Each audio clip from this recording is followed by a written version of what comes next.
somewhere, wherever you're listening to this, right now, or even in this, very moment for you and me, there's somebody that has it a lot worse in the world, whether they can't eat, whether they're in a war-torn country, whether they've, just broken up with someone, whether a parent has died, whatever that thing is. We don't even have to take compassion. We're naturally compassionate when we just open ourselves up to people. So if I could share anything, is just to understand that everybody's carrying some version of cross on their back, and to have compassion for them and bring love. What do you desire? What would you like to do if money were no object? How would you really enjoy spending your life? Welcome to another episode of the Learning Through Life podcast. I'm your host, Nathaniel, and today I'm speaking with Serge Stefanovic. This conversation was phenomenal and contains a lot of valuable lessons and perspectives. Serge and I discuss many topics at length, which include the path of mindfulness, meditation, and yoga, love, compassion, and what it means to be a human being, awareness, the conscious and subconscious self, challenges of the self-development path, the human experience, fulfillment, values, and inexplicable life experiences, self-reflection and self-acceptance. Serge also shares his personal experience of what it was like to live in an ashram in the south of India earlier this year, and much, much more. The following conversation was a beautiful experience and one I look forward to having many times again. I now present to you Serge Stefanovic. Well, that's a funny thing. We're not so different, we're a million-plus-year-old species, and to a lot of people's surprise, our hearts beat the same. We feel a lot of the same emotions, I always have to remind myself that everybody's carrying their own version of a cross on their back, we're not too different, despite this need, particularly now, in the modern world, to stand out, to be different. Western culture, I think from my travels, I've noticed that amplifies that maybe a little bit, to be special, to be different. But yeah, just I guess on that point of trying things, if you listen to every person that said, what's a good example? Traveling, right? You know how there's sometimes those destinations that people go, "Ooh, that place is dangerous." And then you go there and you're like, what? It's not at all. It's fine. It's no more dangerous than the place that I live. But nonetheless, and we were talking about this on the phone the other day, the importance of experiencing something for yourself rather than adopting something. Because then you end up walking around with, all these ideals and philosophies and values that maybe you don't really believe in, or maybe you're questioning it because it's not really within your experience. Maybe on some philosophical, psychological level you can understand and it sort of makes sense, right? But for me personally, I definitely took a lot of that on. I took a lot of the, this is the way that something is. And it wasn't until a while of realizing that I didn't know that that was the way it was. That's just what that person said it was, Yeah. So yeah, I think you have to put the hand in the fire. And it's not for everybody, right? Not everybody will. Some people just like to follow the rules. Some people like to explore. Some people, I don't know. Everybody's different, right? But from my perspective, I've realized that I can truly take something on if I've experienced it, right? Otherwise, the reality is it's hard for me to feel like I have a leg to stand on to talk about something.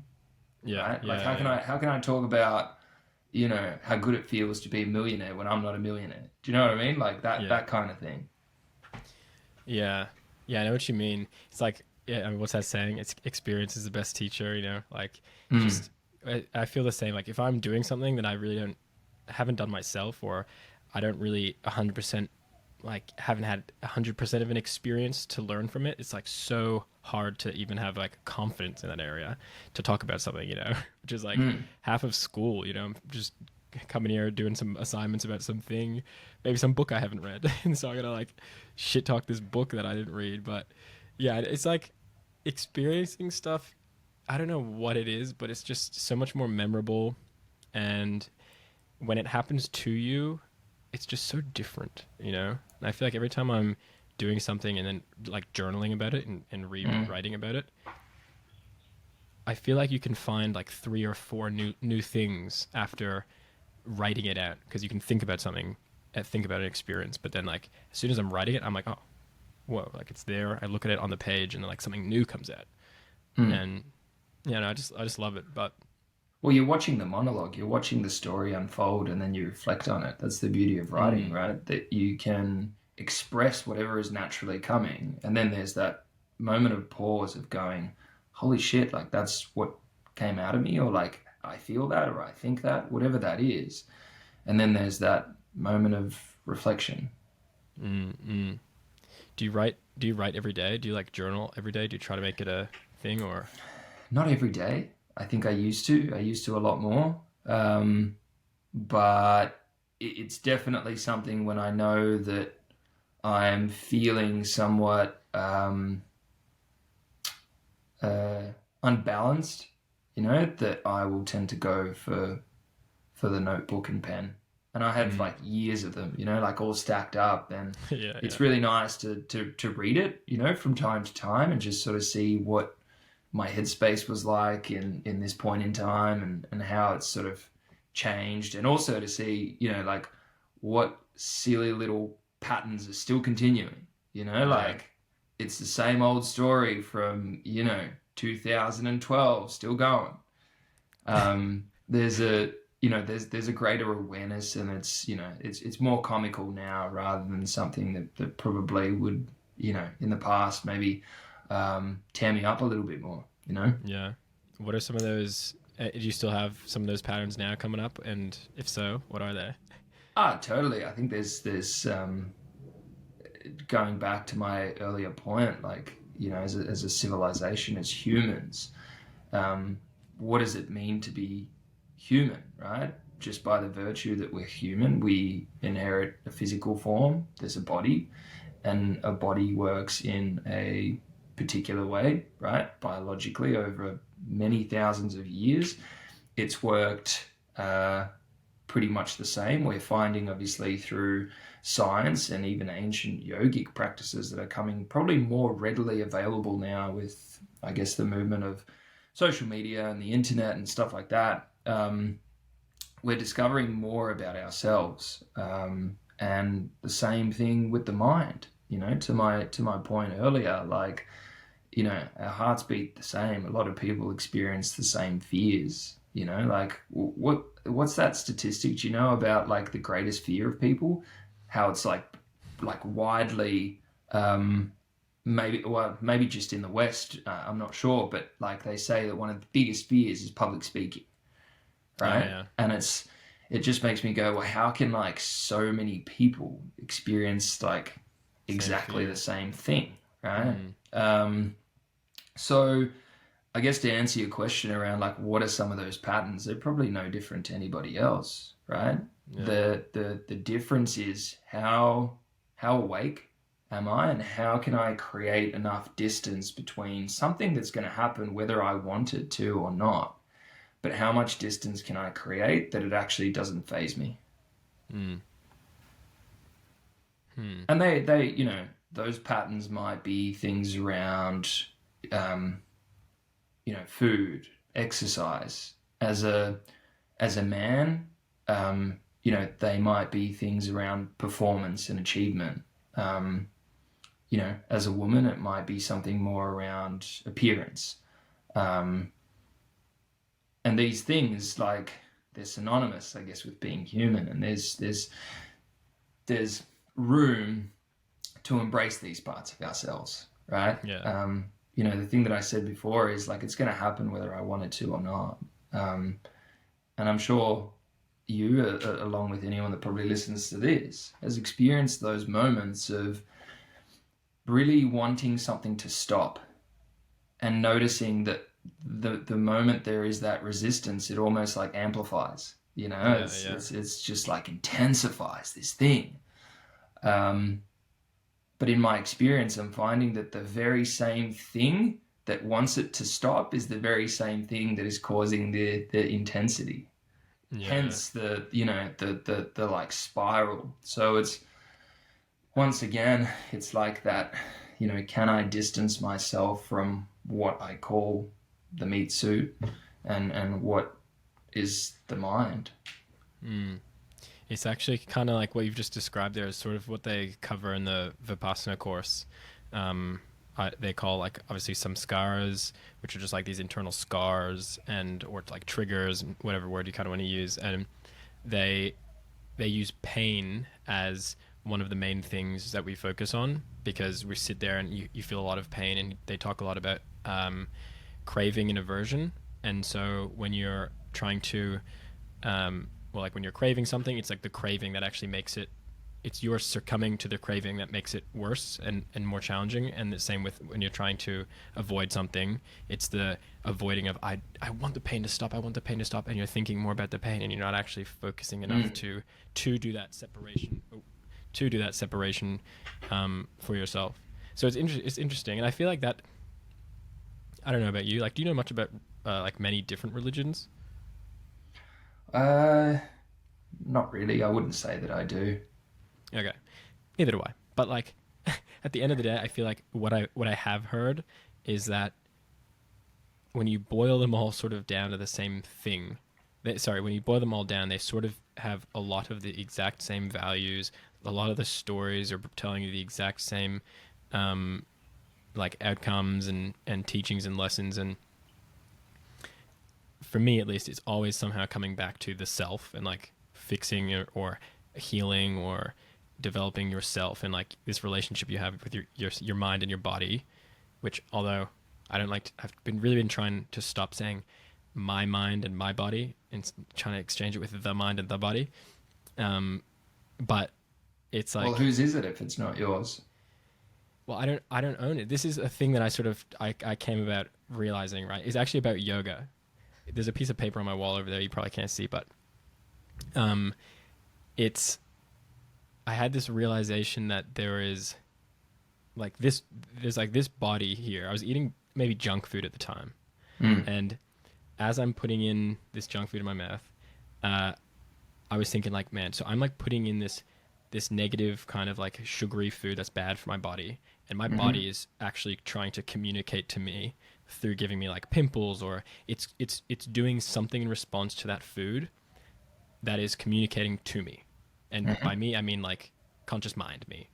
And I kind of was able to look at it like yoga sort of popped into my head, like how you have mind and body and the connection between these two things. And it's like, okay, I don't actually have like,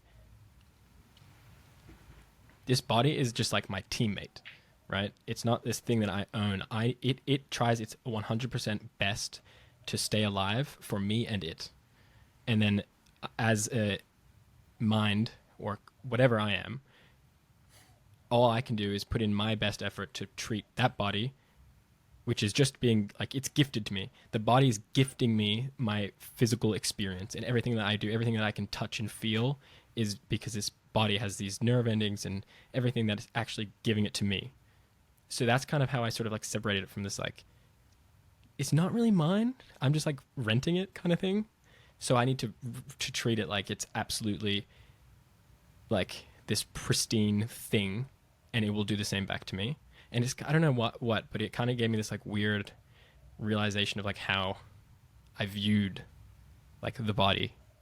And so the question is, what happens when you are no longer in your body? That's a good question.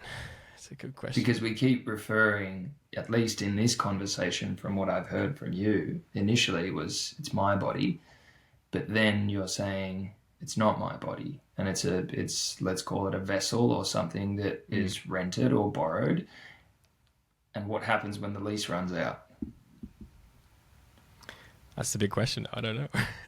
Yeah. I Yeah. think so I mean, that's basically just asking like, what's after death? What is, Well, possibly, yeah, one part. That's one way to I guess interpret it. But I guess the other part is like the connection, which is once again that distancing that I was mm, talking about. So from like a psychological um, point of view, like a lot of people are uh, visual learners, right? So they'll have a mental model for how to interpret something.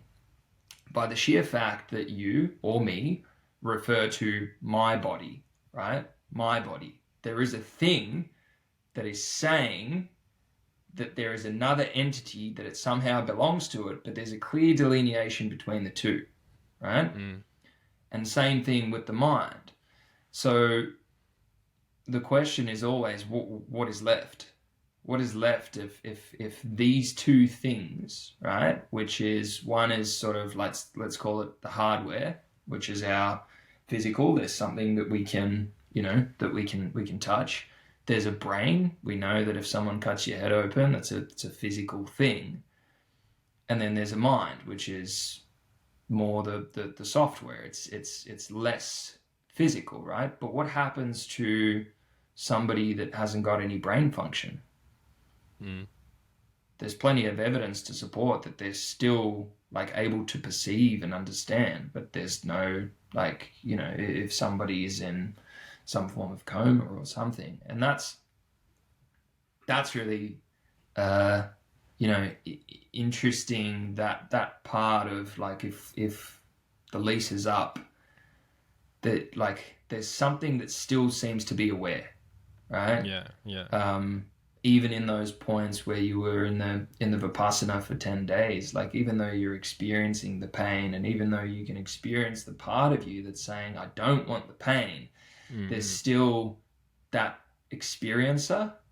And yeah, for me, I guess what made it easier was like recognizing that when I said my body, that there was sort of this, I don't know, just sort of like distance. There was almost like a little bit of peace, that like a, you know, and same with you, like this distinct moment of going, it isn't me, it's mine, but unless I take care of it, it will impact dramatically all the other facets of my life. mm, And we were talking about Ayurveda the other day when I was telling you about, the over 5,000-year-old ancient form of medicine coming from southern India. And what I love about Ayurveda is that when they look at an individual, they look at physical factors, environmental factors, they look at spiritual factors, right? So, for example, to use that example that you were talking about before, in terms of if you put certain food, right, in your body, I won't call it junk because that's sort of more subjective, but let's call it just like physics, right? Like there's a cause and then there's a reaction, right? If we're eating something, we know now that the gut, right? Like they almost call it the second brain, your microbiome. The connection between the gut and the mind, that if you're going to eat something, there's certain foods that are more inducing to feeling anxious. There's foods that make us feel sluggish, that make us feel depressed. There's a very clear connection between, the hardware and the software. And then there's that autonomous part of ourselves that through learning and discovering ourselves, we figure out like, what is the best sort of food for me to consume so that I don't feel anxious, depressed, tired, sad, etc. What is the best like time for me to wake up in the day? How aware can we be around what works and what doesn't? Which once again goes back to sort of this thread of what we were talking about at the beginning of this conversation, which is, do I adopt things? Or am I aware enough to see what actually works for me? Because it's not the same for every person, right? Like I was under that illusion thinking, some years back when I discovered sort of this notion of raw food, right? And eating just raw vegetables and fruit. I couldn't understand why people just didn't do this. I was like, totally, makes sense. Grows in the ground, it's great. Let's all do it. Like, it's alkalizing, it's not acidic, it's great, raises your pH levels, you have more energy, all of this stuff. And then I was, just hearing these stories of people that had specific sort of medical conditions where the food intolerances were so intense that, if they had a piece of food and the list was like huge, it was almost like they couldn't eat anything. Yeah. They would have like awful reactions for like weeks and weeks and weeks until they discovered that the only thing that they could eat was red meat, like breakfast, lunch, dinner, red meat. I was on a webinar the other day with a group of people and these scientists and whatnot. And, an interesting thing I heard was this suggestion to eat red meat if you've been exposed to mold poisoning, right? Because of the sugar that mold sort of feeds on. Right. The protocol was like, eat red meat, 6 weeks, you'll notice these differences. So, once again, it's like, do you have the awareness and the stillness to understand how this thing operates and how this thing operates and what works the best, what doesn't, because like I said, it might not be the same thing for everyone, right? Yeah. Yeah, I feel like, almost to go back to your question before about like when the rent time's up on the vessel or whatever, like what then? It's sort of just comes back to like what you said, awareness. And when you don't like, it's weird because it's like, even in your mind, you can be like paying attention to your thoughts and like what you're thinking, but then at the same time, it's like, well, what's paying attention to those thoughts, And it's like this like double back, like you look at yourself, but then like you look at the thing looking at yourself. And Sam Harris actually puts it really well. And I had like a very interesting experience once while I was meditating, and he says, "Notice the noticing." And I was like, "What?" For ages, I had no idea, and I was just meditating for like 2 years, like 20 minutes every day, and I just like still didn't get what he's talking about. And then all of a sudden, it's just like this part of me that is like, there's like even just like with sound and hearing and feeling, and like I noticed what it was like to hear something, but then like there's part of you that is the thing noticing that, and then to like try to look at that thing, it's like this weird like double layered thing that is like almost inexplicable. But I guess to answer your question, it's just like that space, that awareness of like whatever you're going to describe it as. And yeah, it's like this, I don't know, really, it's so interesting and hard to just like discuss and explain.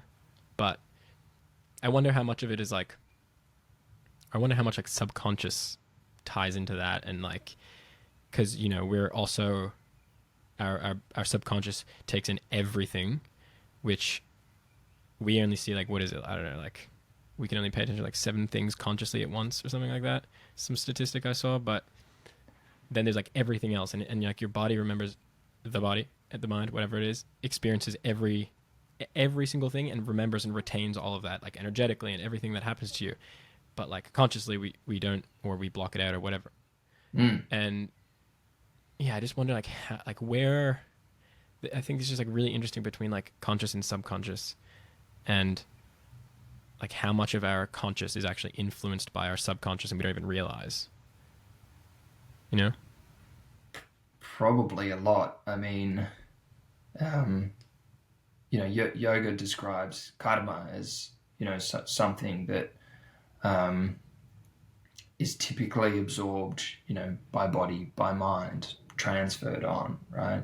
And it's how I've understood it, is not sort of the quintessential, number plate or bumper sticker of, karma. karma means action and some form of action. And unless we wake up to something, we keep repeating a certain type of action.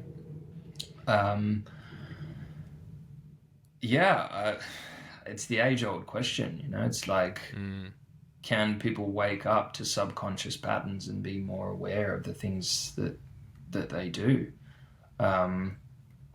That's really what everyone's, I think, whether they're aware of it or not, either trying to figure out or trying to get away from, you know, like the incessant thing that's like going on repeat.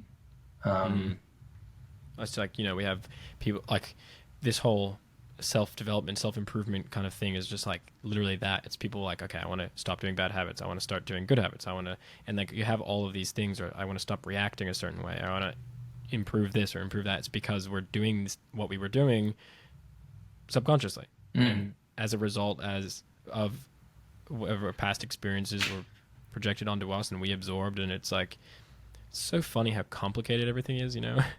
But then at the same time, I feel like the solutions are they're like simple when you explain them, but like to do it, it's extremely hard.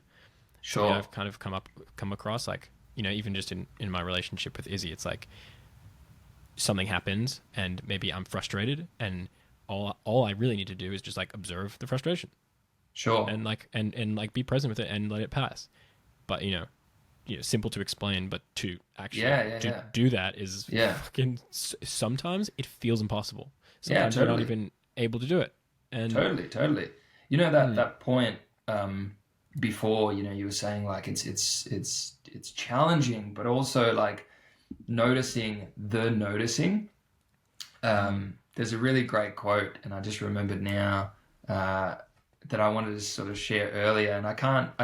I'm just going to paraphrase it. I don't know it exactly, but go for it. I remember seeing this quote pop up once, and I thought it was really quite profound for me. And I think it was a Rumi quote, and he said something along the lines of, "Pay attention to the voice that doesn't speak." And I really like that, because for me, how I've interpreted it is it insinuates that there isn't anything to be done. There's nothing to be fixed. There's nothing to be changed. There's just the awareness. And if I think about that quote, something happens within my body. But, you know, the challenge, I think, with the mind is that as soon as you try and put attention to something, it distracts, right? And what I've come to realize is that it's this self-preservation mechanism, right? Like whatever we want to call it, identity, ego, some other part, something, mind, it wants to be in the driver's seat. It still wants to be relevant, right? Like the thought of death, of disappearing, of awakening, it seems like it's like this, you know, like barrier. And I guess, is there enough perseverance within us to, rather than react, be the voice that doesn't speak and still absorb these things? Yeah, it's funny. Something sort of, I had an experience during a pretty tough yoga session, going off something you sort of said before, which was like the distraction of when something's going on for you and when you're focusing on something, the tendency to get so distracted in your mind, just, it's like a mechanism. It is like a coping mechanism. And when I was doing this yoga session, I noticed that as soon as it gets to a point of difficulty and like hardness, my mind is literally all over the shop. You know, I could be focusing on my breath, breathing through my nose, doing everything just as I should be, and it's perfect. And then at one point, and this is what I realized, is it was at the point of where it actually started to get difficult on my body. My mind's just like gone, like elsewhere instantly. And I looked at that afterwards thinking like, okay, well, as soon as something's getting challenging, as soon as something's challenging me, my mind just like tries to get away from it. Like it's trying to get me to focus on something else so I can either pay attention to that or get interested in something else so I stop doing this. And it's all just happening subconsciously. It's just coming up and occurring. And it's just like really fascinating how like to notice it then and there, but imagine all the other things and other times in your day-to-day life, and just like throughout your job and your friends, and where this thing starts to come in and control and have an influence on what you do and how you behave. I mean, it would probably be a lot, but to try to like notice that is like a very difficult thing, but it's yoga was helpful. Yeah. Well, it's you would have heard like people talk about that as human beings, we're far more likely to want to avoid pain than seek pleasure, right? There's a lot of schools of thought in this realm. And yeah, like even as you were talking about it, I sort of think about my own life and think about, past experiences and how often there's, challenging things. And they might just be small things, right? Like, for example, on the weekend, on Sunday, I had like a super busy day. I was, driving around town. I was seeing people. I was doing all these things. It was warm. I was really tired. I felt like, big week, hadn't slept. And I got home and it was, 7 p.m. and I'm like, man, I really got to go for a run. I got to go for a run. It's what I said I'm committed to. And I went for this run. I really didn't want to do it. Like from the get-go, it was like, this sucks. This seriously sucks. And, I was in the hurt locker because the whole time it was less physically challenging. It was more mentally. Particularly knowing like, oh man, like there's still like another 45 minutes to go of this thing. Like I just started, like I don't run with headphones. So I'm just like, the narratives are going nonstop. And like, that's just like a little thing, that's just like going for a run. But I'm still having to will myself to kind of go, yes, like it is somewhat painful, from like a physical point of view, but also like, sometimes it gets a bit boring, like doing this thing. And it can be challenging. It totally can be, right? And I think people go one of two ways, right? One of the two ways is like, I want to get away from something because fuck that, and I want this thing in my life. Or I see that thing and I go like, I don't ever want to feel that thing. So I go the other way. And seemingly they're both coming from like this similar sort of thing, right? Which is avoidance of it. Some people do it and, become millionaires, and some people go the other way and go homeless, right? Like it's a fine line. It really is. And I think even just having that perspective allows for greater compassion with people, like, sure, maybe someone made the $1 million or the $1 billion, whatever it is. But we're all driven to do certain things, sometimes from the same place. Sometimes it's to, like in both those instances, right? Like they're both avoiding pain. It's just one's going to the millions, one's, going homeless, or, I'm just looking forward to finishing that run and getting home, and some people are going to walk, whatever it is, right? But there's definitely something to be said around like, things can be challenging, like things can be painful, but, you hear the cliche that growth comes from overcoming some form of adversity, but man, sometimes I go, fuck, how much though? Like, give us a break of the adversity. Why can't it be, like white sand and pina coladas sometimes for like an extended period of time? Yeah. Well, you said something before about, I forget the words you used, but it triggered a thought in my mind, which was, like going like, oh yeah, this allowed you to feel more compassion towards people. And something that sort of comes up a lot, I guess, like in some like books I read and even the Vipassana course, was ignorance, and like how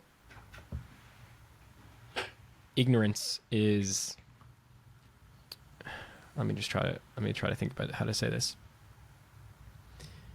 By understanding how people can be ignorant of whatever is going on for them in their life, and their ignorance to what their maybe subconscious patterns are or whatever, that very thing, understanding the ignorance, actually allows you to be way more compassionate towards people. And what they mentioned in Vipassana was many times people would come and say like rude things to the teachers, like in the stories they were telling, and say rude things to the teachers and the students and the schools and all this stuff. And it always, every single time came back to that person being ignorant, and the way that they responded to this person was never in like a, obviously never in like a defensive or triggered state, because you understand like how what they're saying and what they're doing to you has nothing to do with you, and that they're not even understanding what or why they're doing these things to you. And I think it's just like really important to try to like understand that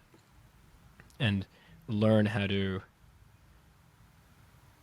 be compassionate towards people like that, because I feel like a lot of the time someone can say something to you or rude to you or whatever it is, and our instant response is to be defensive or feel attacked or play the victim. And it just does nothing but make things like worse and more difficult and more challenging for yourself. And I don't know, I think I've been trying to work a lot on improving my ability to be compassionate and understanding, and I think it's like a really good skill to be good at. Having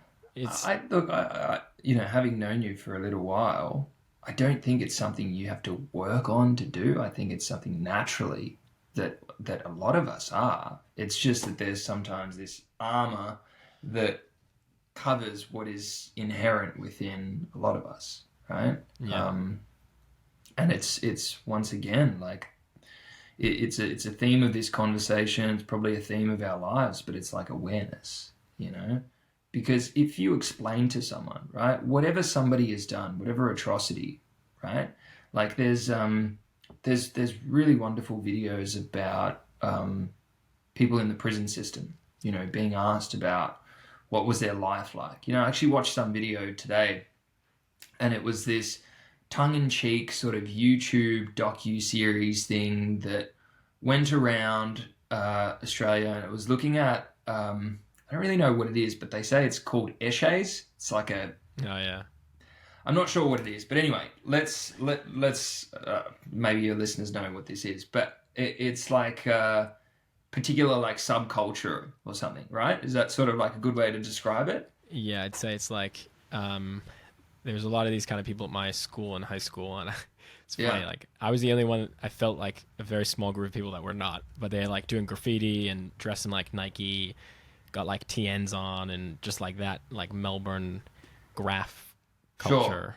But in this particular video, right, there was, like it was sort of following around some of these kids in Tasmania, in the lower socioeconomic suburbs, and a lot of sort of violence, a lot of crime. It might be petty crime, but nonetheless, there's sort of spiraling into this lifestyle that is sort of like removing them a little bit further and further from sort of like, let's say, conventional society of, we follow rules, we, just try and be good people, etc., etc. Mm-hmm. And then at the end of this sort of interview, like all up until that point, you're sort of going, okay, like this is pretty interesting. Some of the things are sort of funny, like a bit of a larrikin doing silly things. And then the reporter asks at the end, like, oh, I just, I want to know a little bit about your upbringing. And like the narrative just like completely changed. The narrative was this particular person, never really knew his dad. His mum was feeding him drugs at a very young age, like a lot of abuse. He ended up being in prison like very early in his life, just ended up being with the wrong people. And it was this moment where he really became vulnerable and said, like, I've been trying to get out of this. It was finally the moment where he was actually serious and the armor had been off, and he was talking about, he just would have done it differently. he wouldn't have taken ice, he wouldn't have sold all these things, and there was emotion coming, really from invisibly.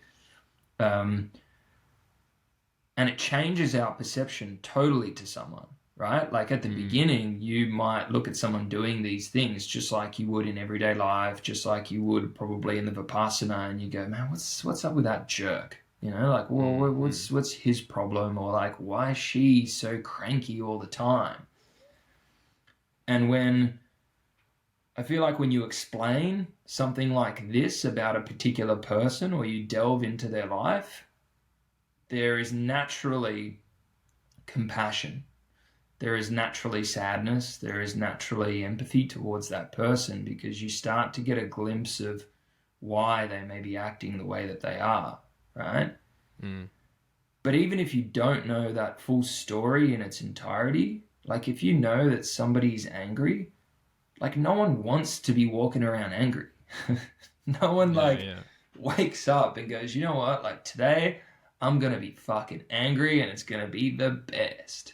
No one does, So to feel like that, there has to be something sort of under the surface. And I think that always warrants compassion. But once again, it comes down to awareness. It comes down to awareness of not only that other person, but the awareness of ourselves. Because once again, that part of being human within us sometimes wants to preserve itself. It wants to react. It wants to be like, no. Like, don't you get up in my grill, or don't you call me this. Because I want to see myself, or at least there's a part of me that wants to see itself as like, the good person, the great athlete, the hard worker, the, sex symbol, whatever it is. And then it's really just comes down to, two unconscious people getting into an argument, unaware of what's going on. And sometimes this goes for decades, with families, with partners, with, children and their parents. And sometimes it doesn't. But once again, it's, how aware can we be? Because as I told you at the beginning of this conversation, like we've all got our own cross on our back, a version of it. And we're not too dissimilar, to your point before, like, yeah, I don't know religion much, but if you just think about it, right? Amin, Amen. There's a lot of similarities even just there, right? To your point, there's a sort of foundation of which, a lot of people, or maybe a lot of religions, I don't know, but there's a lot of similarities. And I think if we can understand that somebody else is feeling similar to us, there's a lot more compassion, right? But even towards ourselves, there's always room to bring more compassion. I find that it's interesting with like, I feel like sometimes you can, there's like a bit of a fine line. Sometimes I feel like being compassionate, but then like being compassionate from somewhat of a distance.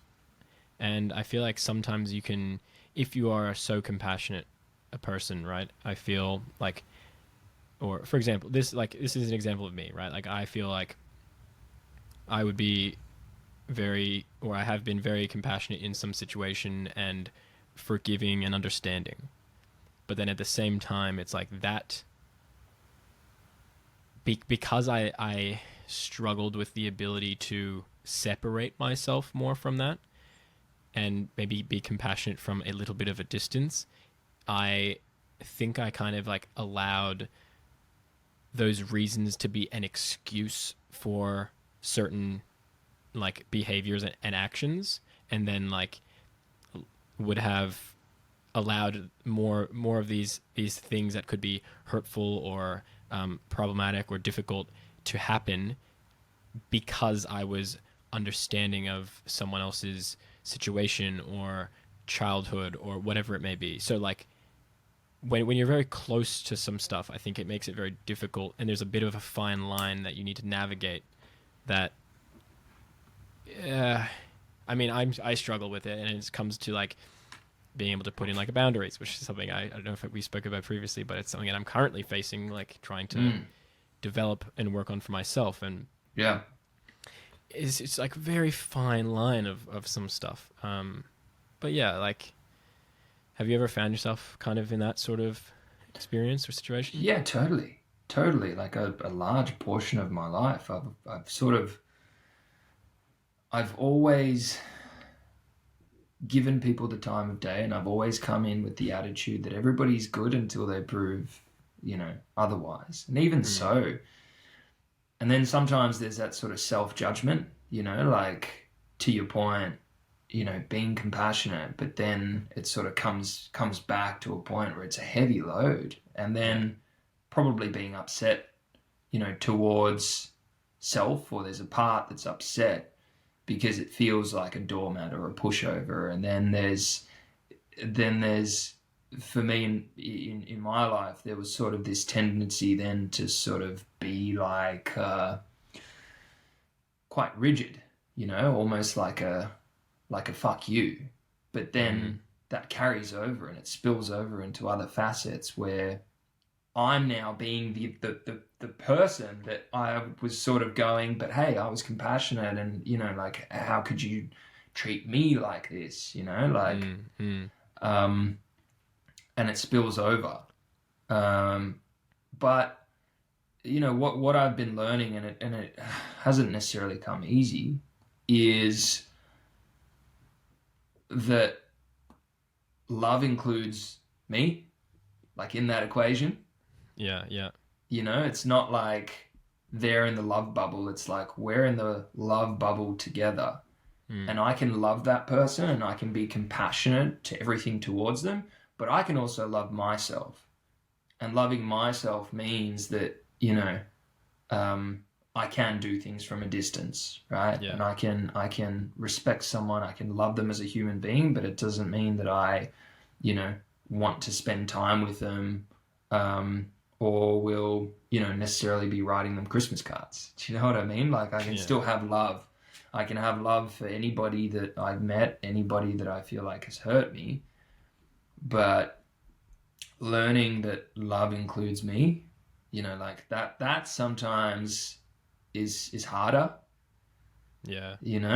That can be a lot harder. And if you haven't, like anything else, practiced that in your life, it's easy to get carried back into like, moments of like anger or being like, man, fuck that person, It's easy to fall into that again. And when I say that, even now, like I say that with love, because that's what it means to be human. It's not, before I would say something like, yeah, but I really have to understand that. I really have to work on that because I don't want to be that type of person. And now it's, am I big enough as a human being to incorporate that as this whole shell, as this whole like, image of what it is to be Serge, because there's definitely a image, Once again, like there's the awareness that there's a part that sees itself how it wants to see itself. Then there's awareness that it sees itself just as it is, which is just another person. Yeah. But the part that sees itself as something bigger is usually the part that's like, man, how the fuck could that person say that thing to me? Like that self-preservation once again. And then the, whatever we want to call it, identity ego feels burned in some sort of way. There's hurt, there's anger, there's sadness, all of these things. But yeah, I think that for me was sort of a big takeaway where I sort of mentally was able to sort of compartmentalize that if there's another person and there's an issue happening, that like we're both in this container of love, where I always sort of thought, no, like I still need to be loving to that person, but I was suffering, I was like, I don't get this. Like, all the books, all the people, within like not all, but within my experience, I guess like a lot of like certain types of communities that preach a lot of, love and spirituality and all of that stuff never afforded room to, like love themselves in a situation, and might be a doormat in certain instances, right? Because it's like, oh, no, I'm just going to be loving and it's going to be great. Meanwhile, inside, it's like a fucking storm brewing, like an absolute, like storm in a teacup. And that was sort of this big moment of going, nah, well, love doesn't mean that if I'm not, like, if I'm upset, it doesn't mean I'm a bad person, and it doesn't mean I'm not loving. I still love that person, but loving myself means that I allow myself to express anger, to express sadness, to express jealousy, even at points, whatever that thing is, right? Yeah, I find it can be the most difficult with people closest to you, obviously. Sure, it's where it hurts the most. Yeah, and I think like I can relate to how you feel like while trying to be maybe like loving and compassionate, you sort of just like for someone else, you sort of just forget about yourself. But then there's part of you that, or part of me that knows or had at the time knew that it's like I'm being compassionate and loving for someone, but then I know it's like at a consequence of my own suffering. And then it's like if you do that again and it keeps replaying, now you start to look at yourself and feel this like guilt and shame. And for me, like I felt like, oh my God, I'm doing this thing that I know that is, in air quotes, the right thing to be doing for someone, right? That's what I want to be doing and providing. But at the same time, I would be hurting myself in this like weird cycle of just like, what am I doing? And then yeah, like you said, like understanding like that's just like being human and like understanding guilt and shame, and then being able to like look at this and understand it and question it a little bit more. And yeah, now here I am learning about trying to understand how to put in place more boundaries and still be that compassionate, loving person, but from a distance where things are not necessarily it gets to a point. And I think being able to identify the point of where it stops being my responsibility for someone, or to help someone, or do something for someone, or make someone feel a certain way. And people outsource a lot of their happiness and whatever, their positivity to like get it from other people. And to understand, especially growing up, like trying to understand that it's not my duty to be like making other people happy, right? It's like, it's my duty to be for me and make myself happy. But then you start playing this role, like I was playing this role, and I still think slight part of me still plays this role, like in my family where I'm the youngest. And do you have siblings, by the way? I'm also the youngest by a long shot. Yeah. I was gonna ask, because you said that you give people the light of day, or benefit of the doubt, and it's funny because the Yun Ying course work I've been doing, the thing that changed the topics from what I thought was maybe what I wanted to talk about and explore, which is my relationship with my mom, actually it segued into the boundaries, because something the teacher had noticed was I had said I give people the benefit of the doubt several times, a lot actually. It kept coming up in my sentences, and it's funny because that's like, I hear it from you and I'm like, I wonder if he's got siblings or if he's youngest.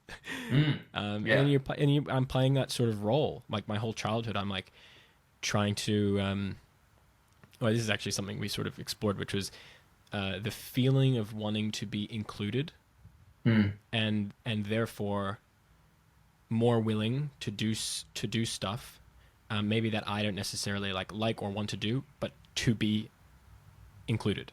And so it becomes this little cycle of, now I'm maybe lowering my boundary or not including my boundaries in anything in order to be included. And then it's this repeat cycle. And then it's like, okay, now I have, because of the way I was playing this role of youngest, wanting to be included, never understanding what's going on, wanting to be like come on, guys, like, you know, what's happening? Include me. Like, I'll do whatever to join in and like hang out and play with you guys, even though I'm like 6 years younger, 5 years younger than you. And yeah, just like the way that these things sort of like play out. And honestly, I don't even know where the fuck I was going with that, but it was relative. That's all I do know. So even with that, that realization, right? Can you afford yourself the compassion of, Nate, living in Australia, however old you are now, can that Nate have compassion for the Nate that was, 7 years old, and seeing that play out of just this young kid not able to make sense of why he's maybe not getting that much attention and really trying, as you were saying that story, I'm sure a lot of people that listen to this can relate, but there's just, every ounce of my body just wants to hug that little kid and go, that's okay. It's okay. It's difficult. It's difficult coming up into the world and seeing the world as it sort of is. And I think that's part of the work, right? Like, For sure. Can you love that part of you without trying to change it? There's nothing to change. Like, that's what happened. It was beautiful. It's such an endearing quality to have. And I find sometimes that it's the self-judgment that keeps it there, that tries to, like I want to become somebody else. And once again, I'm trying to get away from that thing. So I become a millionaire, I get a Porsche, I do whatever whatever it is, trying to get away from something. But it's a beautiful moment in time, and there's room for compassion for that. Because I feel like, when and I can see that right in your face, because your actual biochemistry has changed,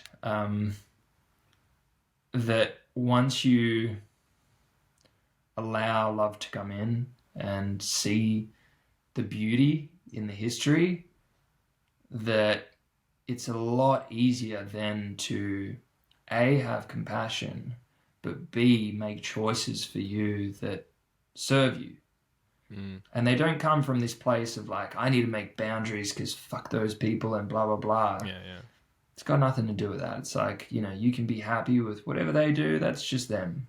But, I've learned to take little Nate on the journey with me, and how beautiful that is. I don't need to get away from anything. I don't need to go towards anything if I don't want, but I'm just whole now. Like, it's fine. And people are going to do things, like it would be ludicrous of us to think that the world is just going to play out how we want. Sometimes there's hurt and scared people that do all sorts of like terrible shit in the world. You see what's going on in the world right now. I watch the news sometimes and there's just tears flowing from my face, because it's hard to accept that as humanity, as people, that so many people are walking around hurt and wounded, and as a result hurting and wounding other people, and creating this perpetual cycle of people that maybe haven't been able to look at their history and just accept things and love and have compassion that whatever happened, that they just did the best that they could, and there's no need to run away from that, but just accept that has formed and shaped them. And if it wasn't for that experience, they'd probably be totally different people. Yeah, I feel, creating a positive relationship with yourself and really learning to be able to like you said, love yourself and have compassion for yourself is surely one of the most important things, for, at least in my opinion, my point of view, because all I think about is if you're not able to love yourself, A, how can you really truly love other people?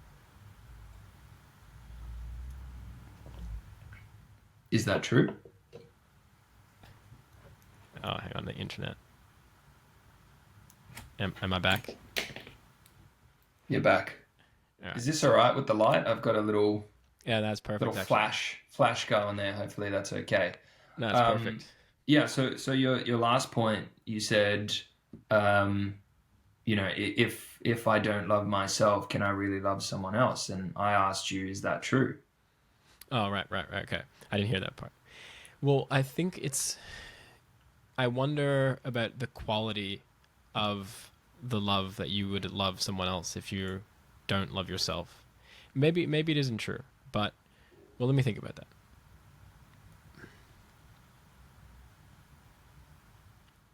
Have you still in your totality loved your brother or your dad or your sister, even in those points where maybe you haven't been the kindest to yourself? Mm, it's hard to say because on a whole, I have tended throughout my life to actually have a very good relationship with myself and on like a basic level, and I'm very fortunate and grateful for that. I don't really know what it is or why, but I think look, I think it could just be because of the way I feel like I've decided to like how I want to live my life. Basically, like based on that, I just think, fuck yeah, I love that. I love who I'm becoming, and that's it. And like that's all it is. So I think for a while I've actually been in that position, but it's there's different sort of like dimensions of there's that, but then also like when you get down to it on like that deeper subconscious, habitual level of still like subconsciously hurting myself sometimes. Yeah, that's a bit different. It's not really the same because I'm not consciously like unhappy with myself, but I would say yes, I have been able to love my family, love Mm. people around me, but at the same time, I haven't really ever, fortunately, been in a position where I really didn't feel like I had a good relationship with myself. Because I sometimes, especially growing up, sometimes I felt like all I had was myself Mm. in the way whatever I just grew up, and so I just learned to like, I'm alone. I could hang out and like have fun on my own and like yeah, Mm. I enjoy my own company, baby. Because it's just like Yeah. fuck yeah. Yeah. But some people, and to I guess go more into answering your question of can you is that true, can someone Mm. love others if they don't love themselves? I don't know if they're in the point where they're consciously they don't like themselves and they want to avoid even thinking about themselves. I don't know if they can. I don't know. It's hard for me to say. What do you think? Because I think part of Yeah. you could say yes, but then Yeah. how? I think it's unequivocally not true that you can't love someone else if you don't love yourself. And there's probably a few reasons. One is there's a part of ourselves that doesn't like ourselves. Once you can accept that that will happen, then there's once again this like distance and there's compassion because there's this part of yourself that doesn't like yourself. You're not skinny enough, you're not pretty enough, you're not tall enough, you're not wealthy enough, you're not smart enough, all of those things. There's some form of inadequacy, right? But once again, can you bring compassion to the fact that that's going to be there? Because on a conscious level, like you said, like I'm pretty happy, like I'm okay, it doesn't even faze me, but there's like some sort of narrative going on that's based in inadequacy that somehow I'm not enough. And sure, that might spill over to the point where people are so self-absorbed or introverted that it's harder to actually like exist in the world around them or to do other things for other people. And I remember often if I was going through a funk and not having a good time in life, I'd ask people like, oh, what do you do? Like yourself, I was always quite inquisitive. I wanted to know, I wanted to adopt things to make a better life for myself. And I remember people saying, oh, usually when I'm down, I just try and do something nice for somebody else. Mm. whether it's, like a complete stranger, whether it's someone that, within their family, whether it's a wife, a husband, a kid, parent, it was taking themselves out of the equation and doing something for someone else. And that brought them love, it brought them peace. Sometimes, it was only fleeting,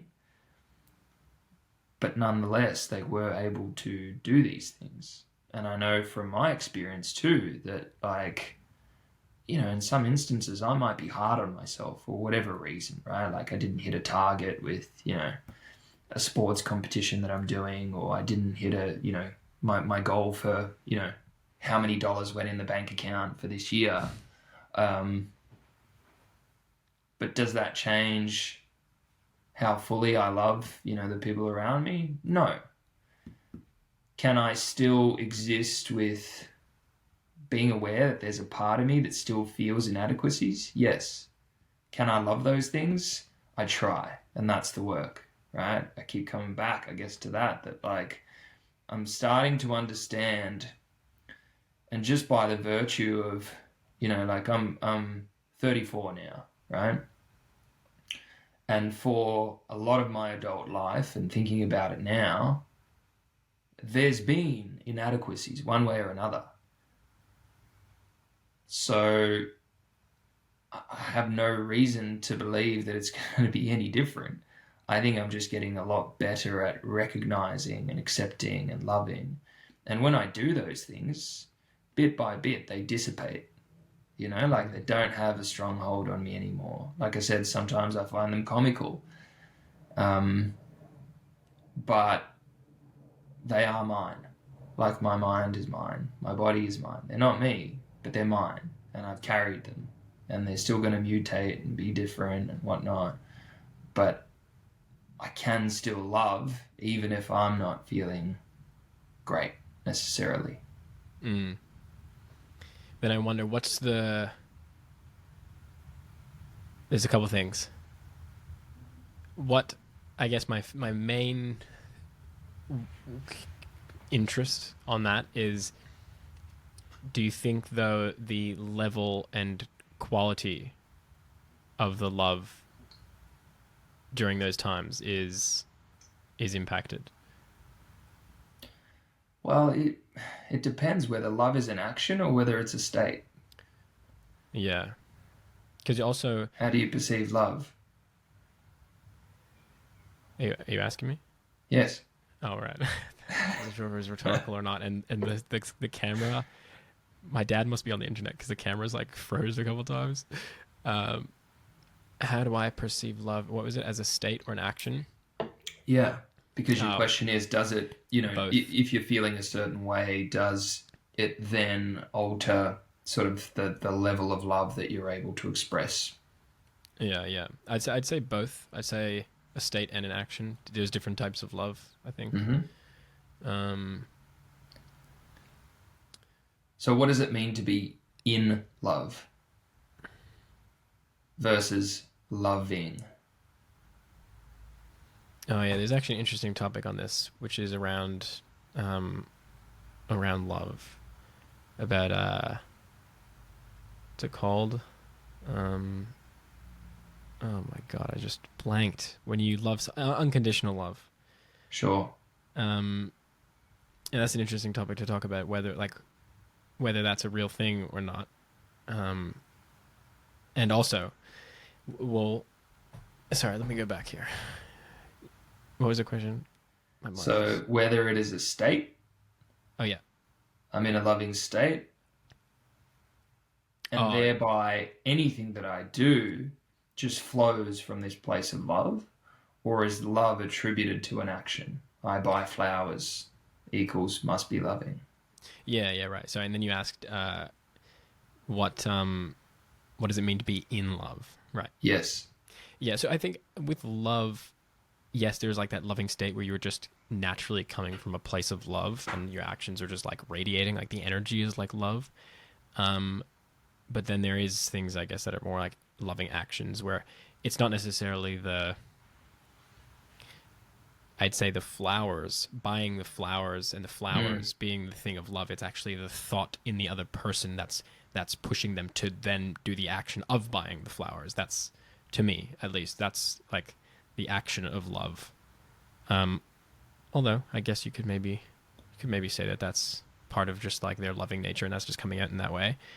Our actions could be loving or perceived as objectively as loving, but it's like what's that story of like the Trojan horse, like doing something that was perceived as loving but having the intent of something that isn't. Yeah. I don't think it's necessarily tied to action, like if we're going to start, going down this path, and I may as well start it, but like we talk about vibrational frequencies, right? And like being in a loving state. And when someone's in that state, it's easy to see, right? Like it emanates, there's joy, there's love. They don't necessarily have to do anything, right? Just like being within somebody's company, you feel love. Well, here's a question, which is, if someone is in this state of, and look, it's not just if you're having a bad day and you're not happy with yourself. I think it's like if you're really truly having like problems accepting yourself and accepting and loving who you are, could that maybe not just change the your current frequency that you're emanating, and B, where do we slot in like they're now doing or being loving towards people and doing things, but because that's actually making them feel good, so they're actually doing it to make themselves feel good.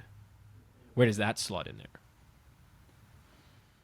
Yeah. So you're asking me like what, for like a moral judgment on that? Sure. I just Look, throwing words out there.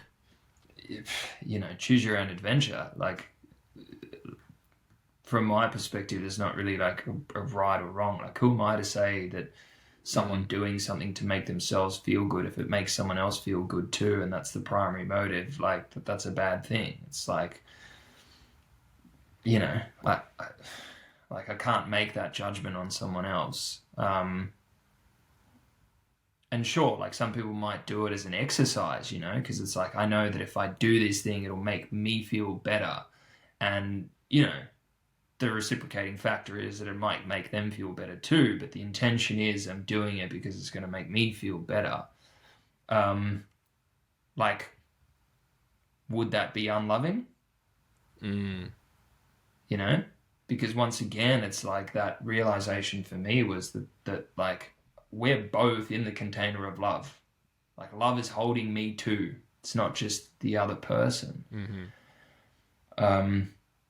But to your point around, like people might be sitting at home, they might be listening to this, and you go, "Fuck, where do you start?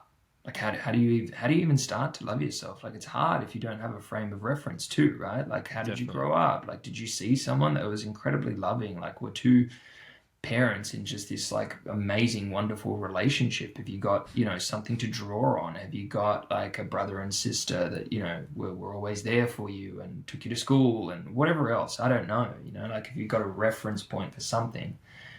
If you don't, it's difficult. And particularly now, like people are looking at social media and movies and things, and my experience has been that like I had this thwarted perception of love, at least intimate love, thinking that it was maybe different to somehow like what the reality is. But just on that note of like, where do you start? Well, I think for me, I've learned to start of like just embracing that there's an angry part that for whatever reason is somehow upset, is somehow aggrieved, right? And to my point earlier, that usually that comes from some form of wound. That's usually that's the map, right? It's not the how do I stop being angry. It's like, how do I understand, why am I hurting? Why am I sad?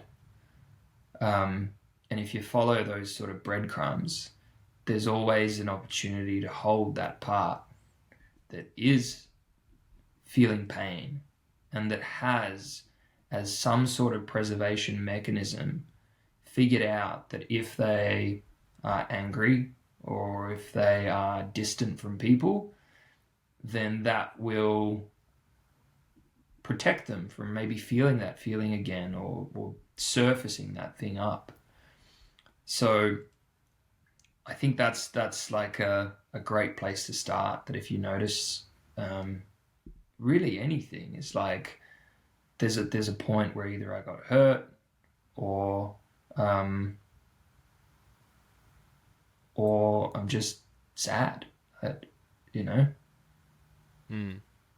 hurt, angry, like there's just pain, right? And it's like almost that tip of the iceberg. Like we're trying to take care of the anger when really there's like something a lot deeper that's just really suffering and has learned to cope by masking that vulnerability with something that's a lot easier, which is usually anger, right? Like it's easier. And as I say these things, I'm by no means like some perfect human walking around. I feel all these things. And sometimes, like to our point, like you can be really aware and you can know all these things, and then sometimes you're just like pulled into the vortex and you kind of get back out and you go, fuck, like I've caused a trail of destruction, or I've hurt people's feelings, or I've done all these things. And then it's almost like it starts again of like, I got to be compassionate for like not only the me like 12 years ago or 20 years ago, but like the one that literally like yesterday didn't know any better, and now like, you do better when you learn better, but that's hard, because there's self-judgment thinking that, we should know this, or, how am I not spiritual or in tune enough, but I've done all these courses, I've done all these things, I should know this shit, Yeah, there's a lot there. Have you had any of those, or like, top of mind, any of those experiences recently where you've just been sucked into that vortex? Any examples maybe of what you were kind of going through, if you are open to talking about it? Yeah. I think it's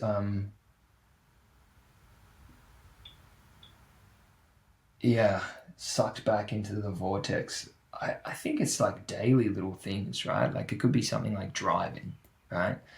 And I might be late somewhere, and that's my responsibility because I didn't leave on time. But yet when I'm driving, I can be like, F that person, and, what is that person doing? Like, why are they going so slow or whatever? And then I drive past them and it's like this, like, cute little old lady. And I'm like, oh, I feel like a jerk, but I'm still late. And why can't other people drive the way that I drive? And, like all of this sort of stuff. And then there's these moments of reflection of like, how funny is that? Like there's this dude, right? Like one person out of the however many we have in Melbourne, 5 odd million, that's thinking that the whole freeway should part so that he can get to somewhere. Like ludicrous, right? Like when you really look at it, it's like all these people, like don't worry about their commitments, right? Like, I don't know, a couple could be like rushing to the hospital to get pregnant, or someone's in an ambulance for whatever reason, or they've got an important meeting or whatever it is. It's like, no. All of you guys, pause your shit because my shit is the most important. But then I guess like coming out of that vortex and recognizing the responsibility of like, well, I decided to leave at, 10 to 11 rather than 10:30. And then the cascade sort of just followed of all these things that were really self-perpetual, right? And then the mind just starts like trying to blame other people. Yeah. Do you reckon or what are the most difficult things you feel like you're facing at this point in time? And what word would you use to describe this chapter of your life? A word to describe this chapter of my life. Actually, I have a question that I ask people. I have asked a couple of people, which it's sort of the same that what I just said, but it's comes with two other things to think about, which is Okay. if you had 3 words to describe your life so far, what would those 3 words be? Which I guess one would sort of be like a chapter from now, but Amazing, fulfilling. I mean, they're the first 2 that like instant, like just no thought. It just flowed, you know. Like it's just been amazing. It's been fulfilling. I've had so many beautiful people that have allowed me to come into their lives. I mean, like what a privilege. And I always used to think about it the other way, you know. It's like all these people came into my life. It's like no, like you know, I came into their life, and that's just such a beautiful thing. The third word to describe like life to this point, I mean, just like unpredictable. You know, which I guess is like the very fabric of life. yeah, But really, you know, like if you say, if I asked you 10 years ago, where did you think you would be in your life in 5 years? And did that happen? You know, like chances are some people might go, yeah, well, like, you know, I'm still doing this thing. I'm still a lawyer, or, you know, I finished law school and I became a lawyer, whatever it is. But it's completely unpredictable. And wouldn't it be boring if it was totally predictable?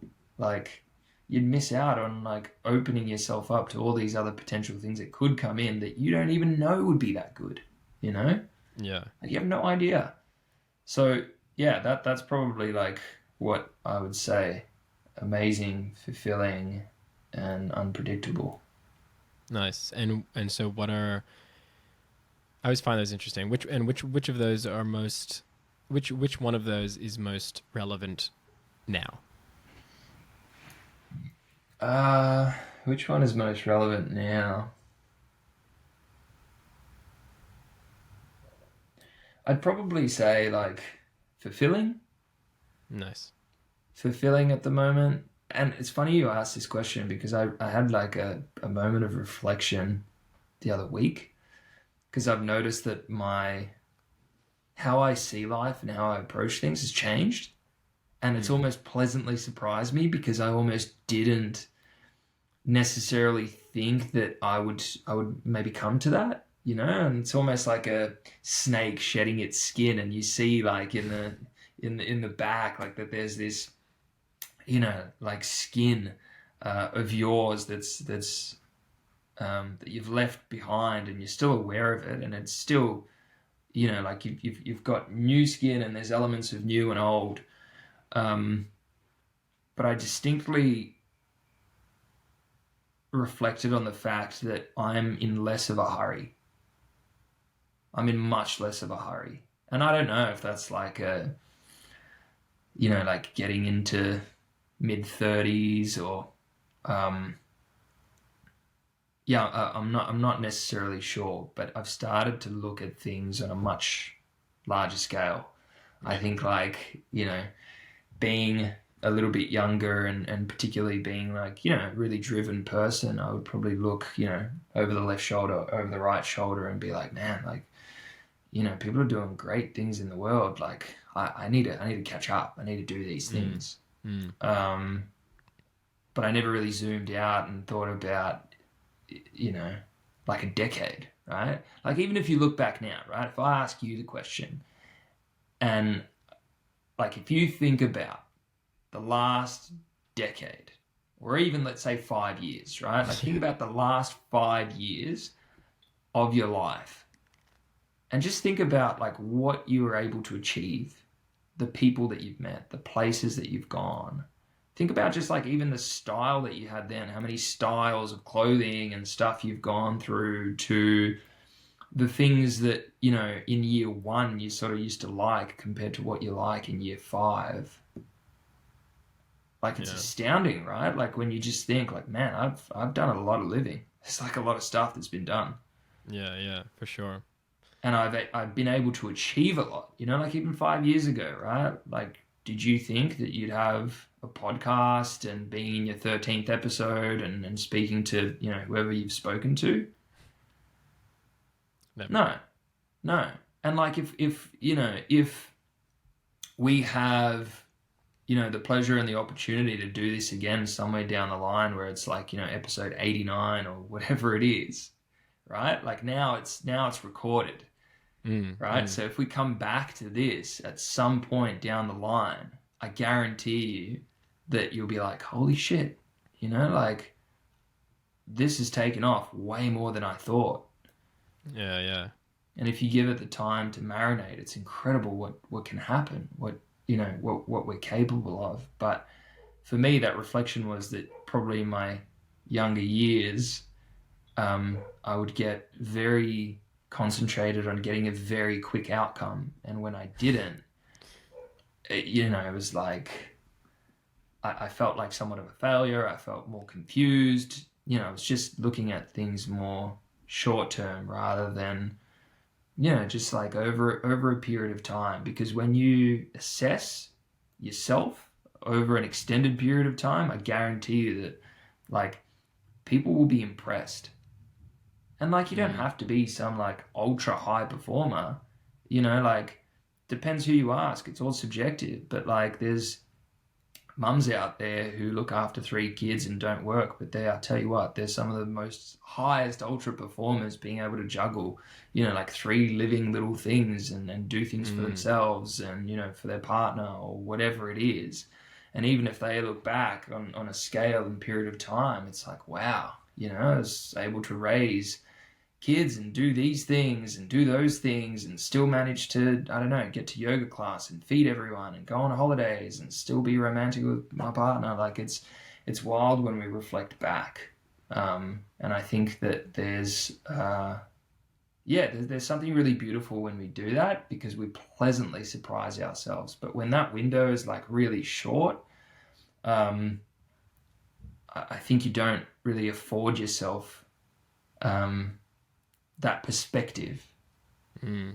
Yeah, it's funny you say that. Actually, I recently, it actually could have been this year.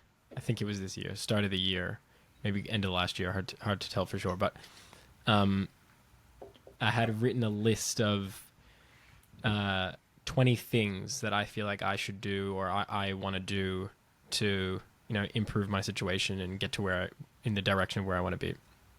The last thing, it's like the point of the exercise is once you get down to like 15, 16, 17, 18, 19, 20, those are typically the most like important and effective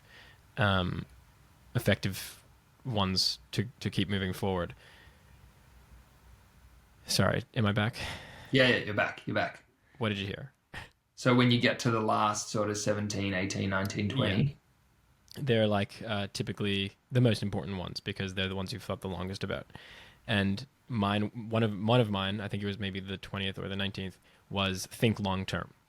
And after looking at that and thinking about that answer a bit more, I realized how much of my early 20s and late teens, I was very much so in a hurry to become a certain version of myself and have a certain level of success and to just already have like money and like a business and all of this stuff and not actually taking it, not slowly, but not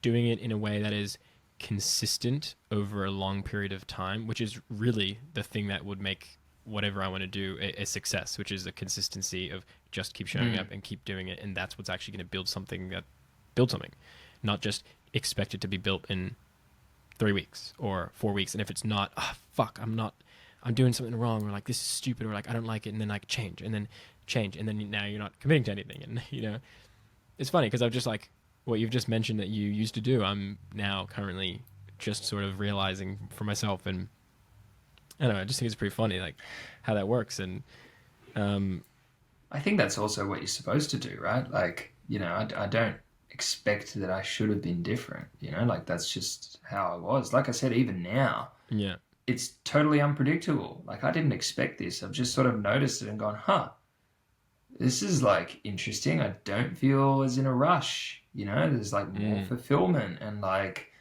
more excitement of, like approaching something with a bit more sort of at a slower pace. And that's not to say that like I don't work hard, I'm not ambitious, but it's I just would like to judge myself on something over a longer period of time. Then I can truly judge myself. Yeah. You've done, I know you've done a lot of yoga. I know you went to India obviously for a while. Have you heard, here's just like an interesting thought that I've sort of had, right? I've read in some books, it's actually maybe the Tibetan Book of Living and Dying. I think that's where I read it. But they talk about how there was yogis back in the day who were living 200, 300 years old. Have you heard of these like stories or whatever tales? Perhaps real.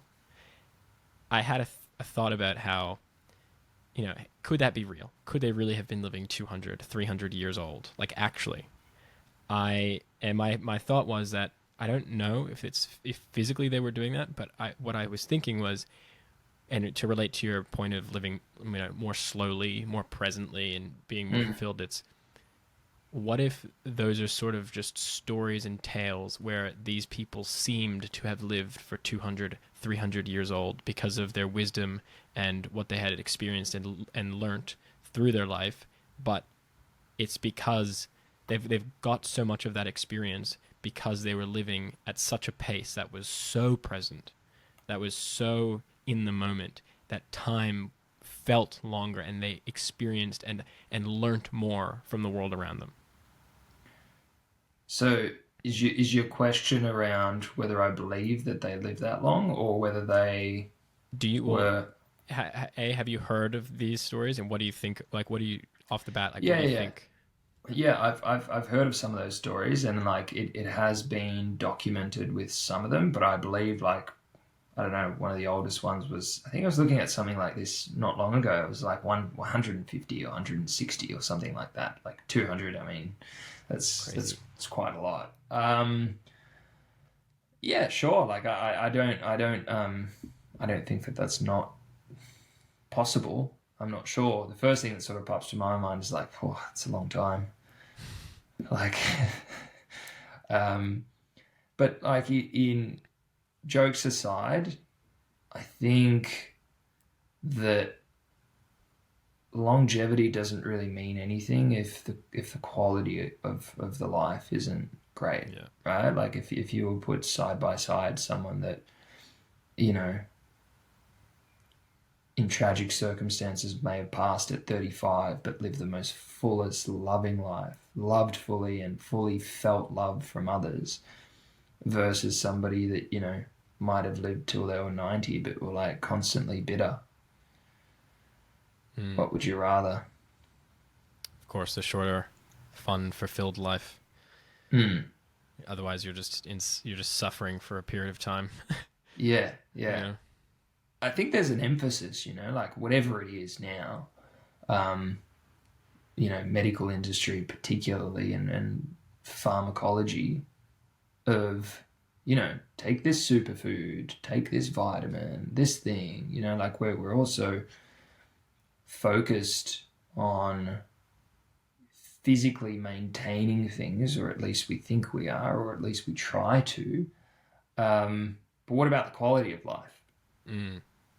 Like what about our relationships? What about our fulfillment with, job? What about contribution to the world? What about, growth? Do we feel like we're expanding or contracting?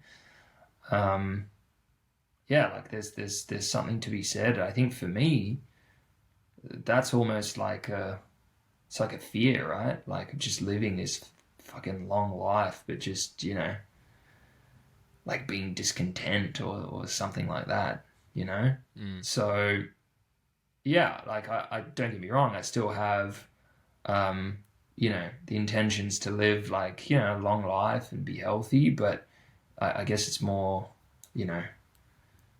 like, am I loving deeply? Am I taking risks? Am I able to be proud of myself?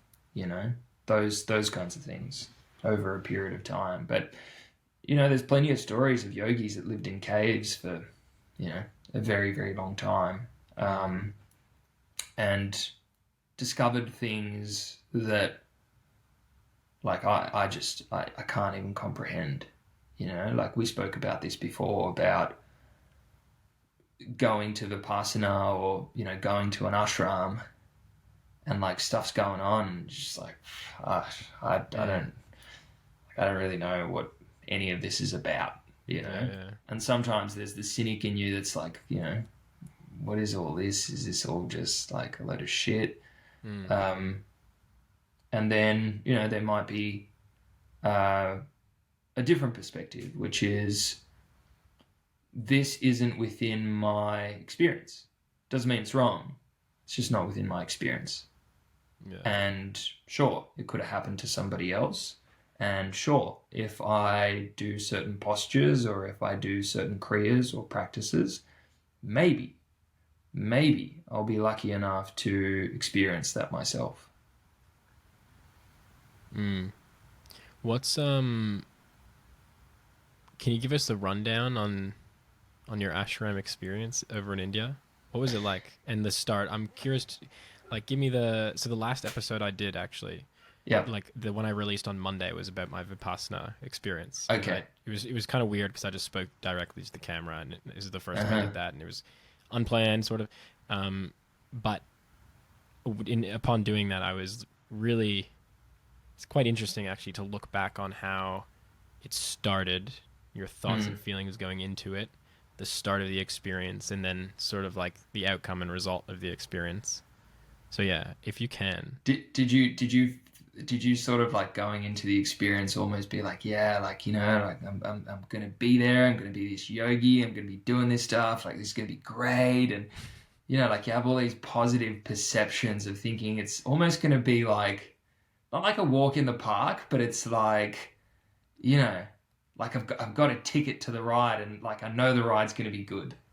Yeah. Well, I don't know. I think so. For me, my friend had told me about it a year prior, maybe even more. And he had just done one, and I was like, whoa, like fuck, like I don't know if I could do that, but I made it. Like I really wanted to do it, and then so for the next like a year, I was like trying to prepare myself, I guess, like for what's gonna happen, and it just I did it.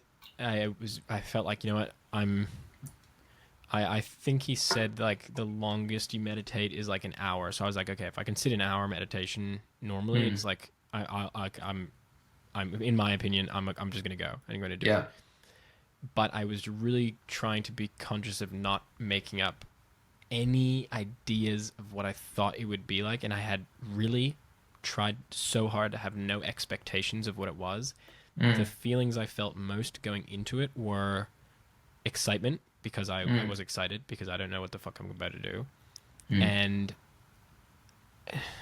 I was just like antsy. Like I just didn't want to wait. It was like Christmas almost. I was just like, fuck, dude. So like 2 weeks, like 3 days. I'm like, fuck, come on. Like all this like energy about me is just like antsy energy. Just like, come on, I want it. And when I got there, I felt almost scared.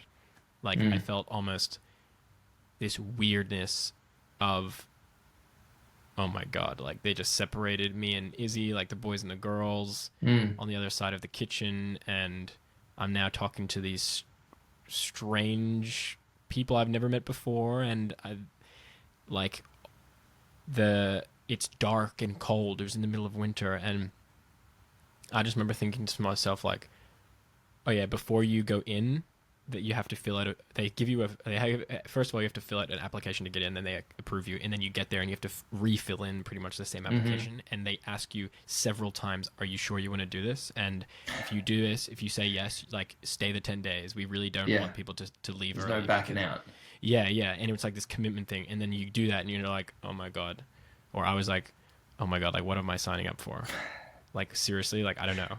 And it just all sort of like came down on me, like, unease. And that was before you even sort of started officially. That was before we started officially. They served us dinner, soup and a piece of bread, and then had like this talk between, they like rang the bell, the guys standing in between where the kitchen split. you can't see the other people on the other side, but you can just see him in the doorway, and boys and girls are on one side, and he's talking to both of us. And then it's just silent, and then he says, as soon as this bell rings, like, noble silence starts, no communication, no talking, no eye contact, no gestures, whatever. And it was just fucking weird. It was so weird. And I just felt so alone and like so isolated for like 3 days. And then, yeah, I think after I figured out and I sort of ended up feeling like I was in more of a routine of what was happening, it actually started getting really good. And also seeing everyone else also alone in silence, and like people are walking, looking down at the ground and walking so slowly. They're walking, we're like meditating when we're walking, and it's just to see it is like this out of this world. It feels like I should be looking at, you know, like in Harry Potter at night when they have like these people just slowly walking around like the village or something like that. It's just like, okay, well, these people are also very alone, and I felt like somewhat togetherness because of that. And how long did it last, that like initial sort of discomfort, until you're able to sort of lean into it a bit more? 3 days, did you say? I'd say, yeah, 2 to 3 days. Yeah. The thing was, for me,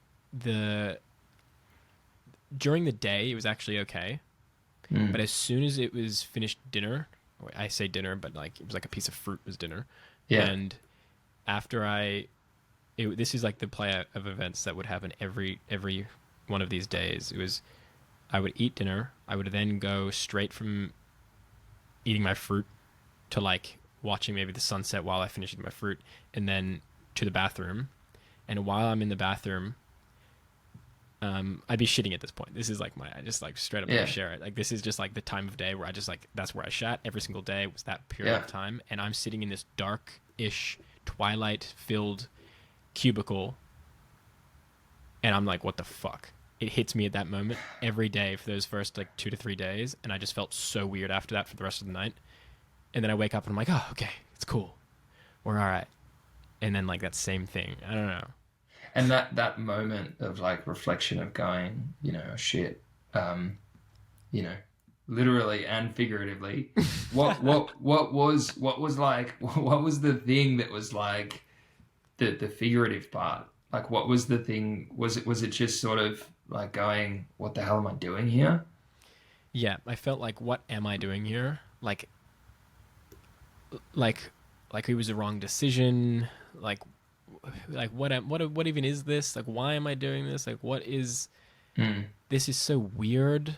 Like, it was really like, what the fuck am I doing? Like, I'm literally doing some weird ass shit right now. Like, alone. Weird in what way? Just like foreign to you because you've never seen anything like that, or?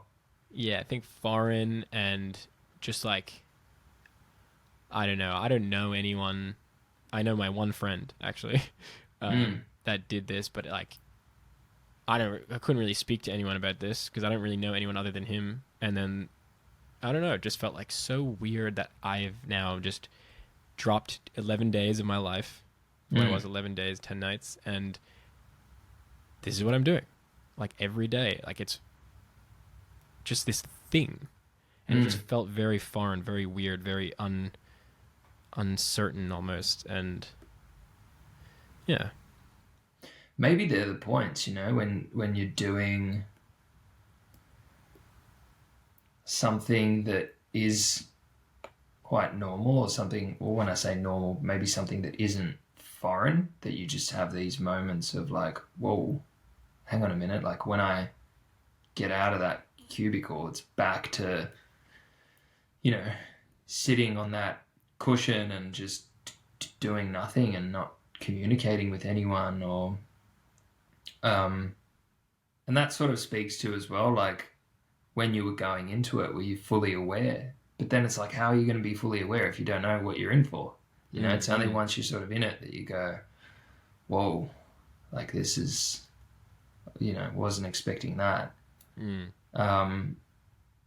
Yeah, my experience, you know, and I obviously I didn't do what you did.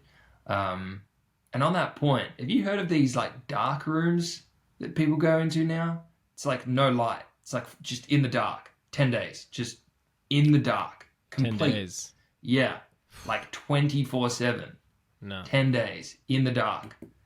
no. Although I I've actually seen, saw a video of like it's like a lady. They're like releasing the eye cover because apparently it's like you're in the dark room with the eye cover on or something, yes, yeah, and that's then the they one. release it first time in 10 days, and she's just like crying of like the color and light and like it's just she's in awe. Yeah, yeah, man. Don't know what you got till it's gone. But yeah, Yeah. I saw Aubrey Marcus. I don't know if you follow him or you know much about him. He did a pretty cool podcast on it a little while ago. He went out like into the woods in Germany or something like that, and he did this thing. And you know, he's done like heaps of other different sort of stuff. You know, ayahuasca and other plant medicines and things, and he has like a really great community of people that you know just sort of talk about like human performance in the mind and stuff. But anyway, he was talking about going in and doing this thing, um, and yeah, it's really quite like interesting. Like there's so many versions of this, but one thing that seems to be the underlying principle in all of this is that whether you're in the dark, whether you're you know doing vipassana, whether you're sitting, you are alone and you're going inwards, Mm. and there is a lot of discomfort to embrace, um, and people come out, you know, the other end, and there is seemingly this sense of I don't know if it's like disbelief. I don't know if it's like a combination of disbelief, pride, or something like you know because it seems so difficult in day 3, like, you know, Mm. you'll be able to get out at day 10, you know? Um, but yeah, it seems to be, you know, similar really, which is the purpose of a lot of these things is to have a dedicated time to go inwards. You know, Mm. like we think about like, you know, your life or my life or people watching or listening to this in Australia or the US or I don't know, Italy or somewhere. Um, you know, more often than not, like, when the hell are we going to dedicate fucking 10 days to just sit, Yeah. you know, and just like, just notice everything that happens? It just doesn't happen.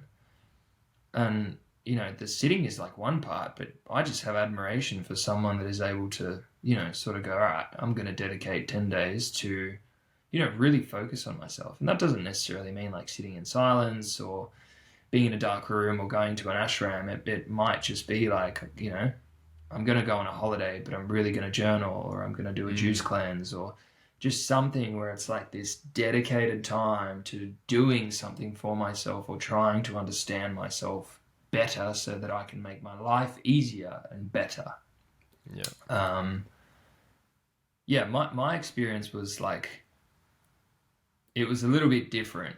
And I know you probably have questions around that. I know you sort of touched on it before. So yeah, before I sort of go into it, is there anything like specific that you want to like talk about in regards to that? Because obviously, like you know, you know partially about it. Yeah. I think. Psst. Hey, you. Yeah, you. If you've made it this far, I just want to say a huge thank you. You have no idea how much it means to me, and I would love to express the immense amount of gratitude that I have for you. If you're enjoying the content so far, your support can truly help the podcast flourish.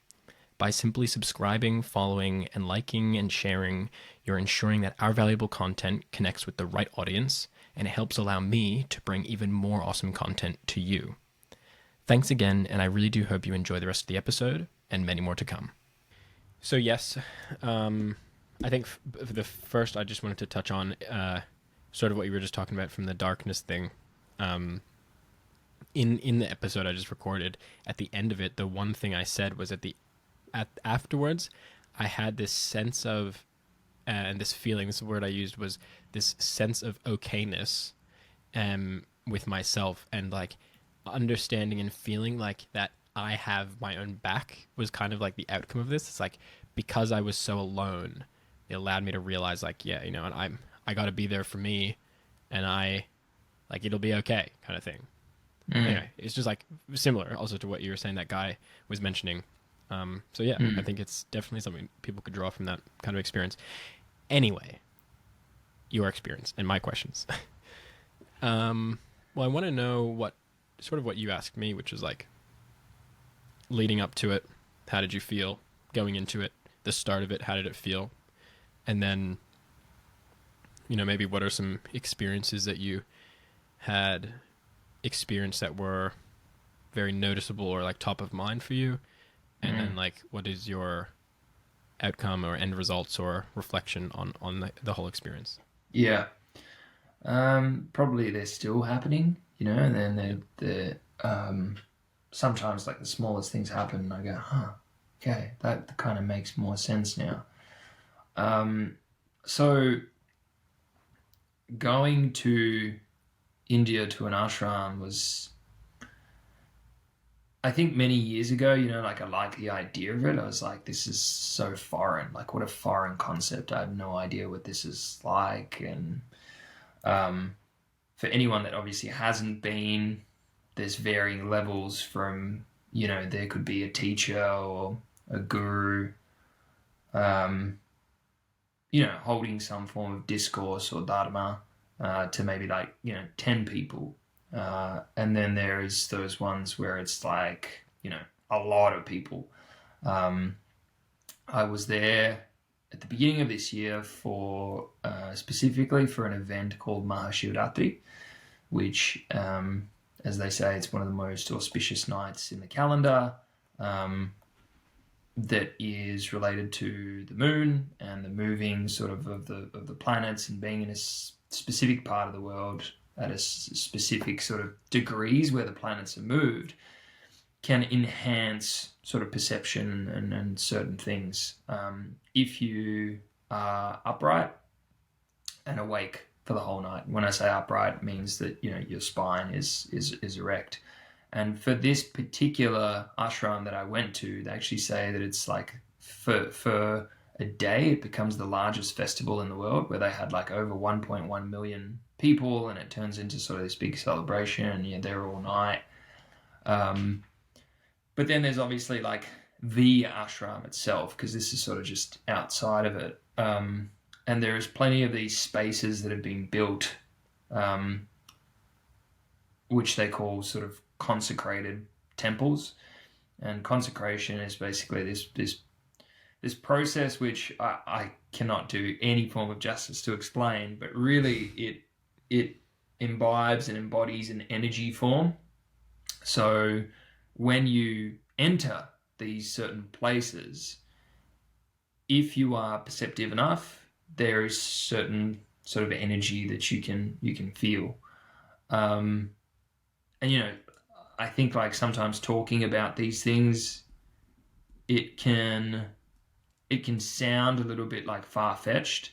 And I think there's something to be said about, discernment and judgment and sort of, obviously anyone can make up their own mind. But what I speak of is simply my experience. It is not by any means like a truth or anything like that.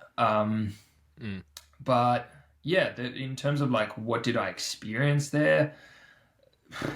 Like these crazy states of like just meditativeness. I remember like entering into this one space, and I'd heard about it, for a long time.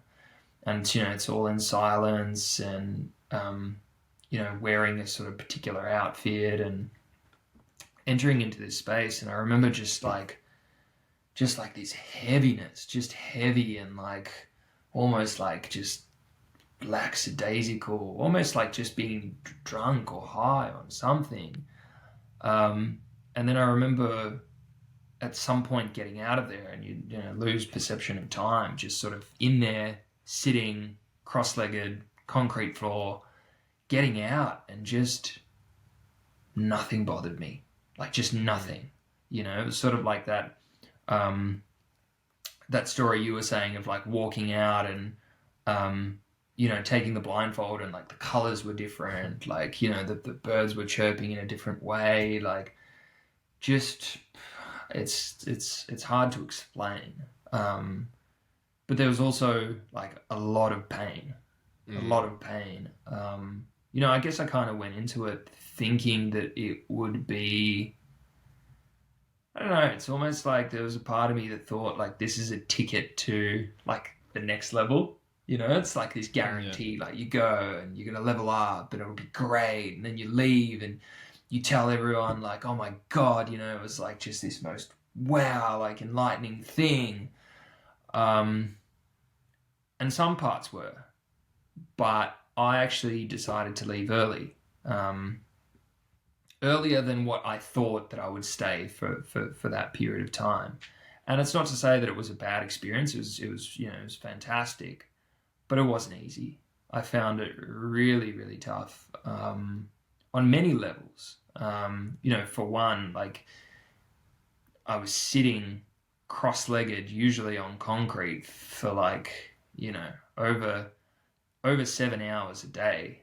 And by sort of day three, 3 or 4, I just remember this one point sitting in this big sort of hall, consecrated space, and the guru was speaking, you know, at the time, and we were doing, you know, some sort of processes, meditative processes, and all sorts of like, you know, to use your vernacular from before and your experience, like there was just all this weird shit going on, stuff that I just Yeah.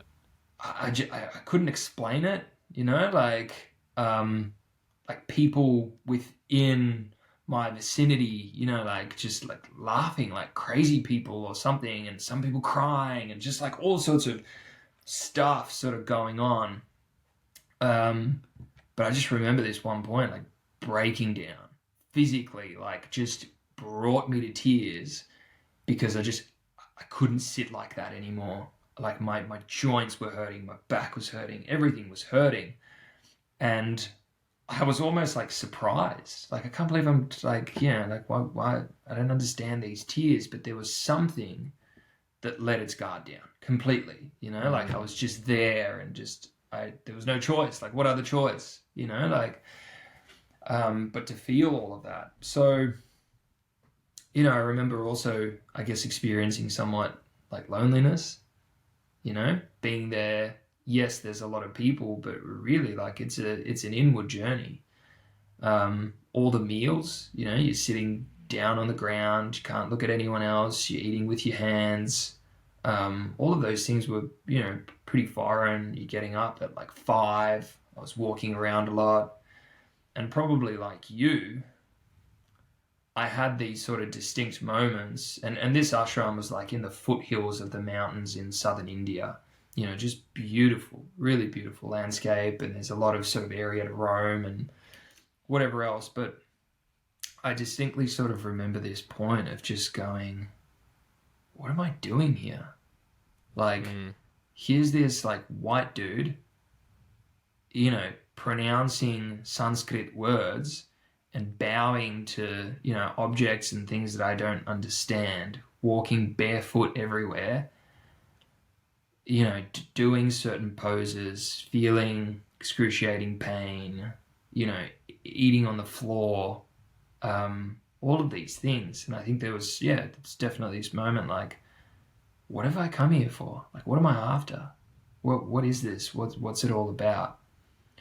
And yeah, at points probably even anger, you know, being like, you know, this isn't how I was meant to go. I was meant to come here, and I was meant to, you know, like learn something and walk on clouds and whatnot. But the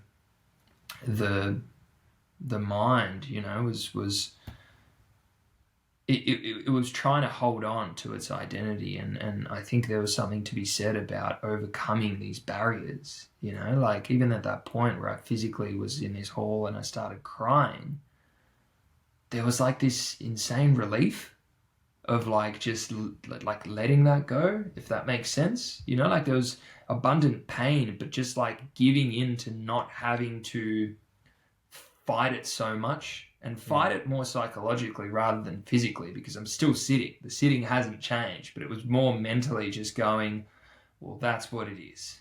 And like, I'm okay. It might hurt, but I'm okay.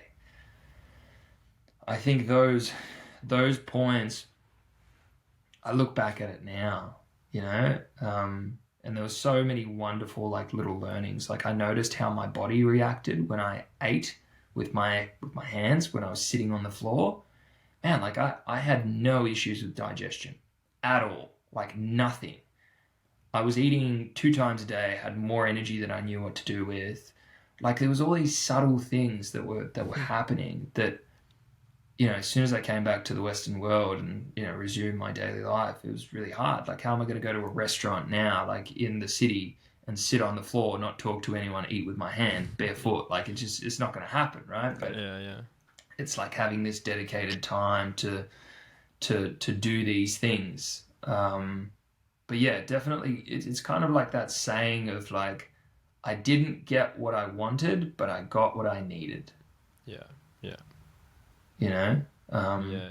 And like I'd do it again. I definitely would, and I have intentions to. But there's so many things, man, that I still can't explain, you know? But I've also realized I don't need to. I don't need to. Yeah, I got a couple questions. Two that are... Well, okay.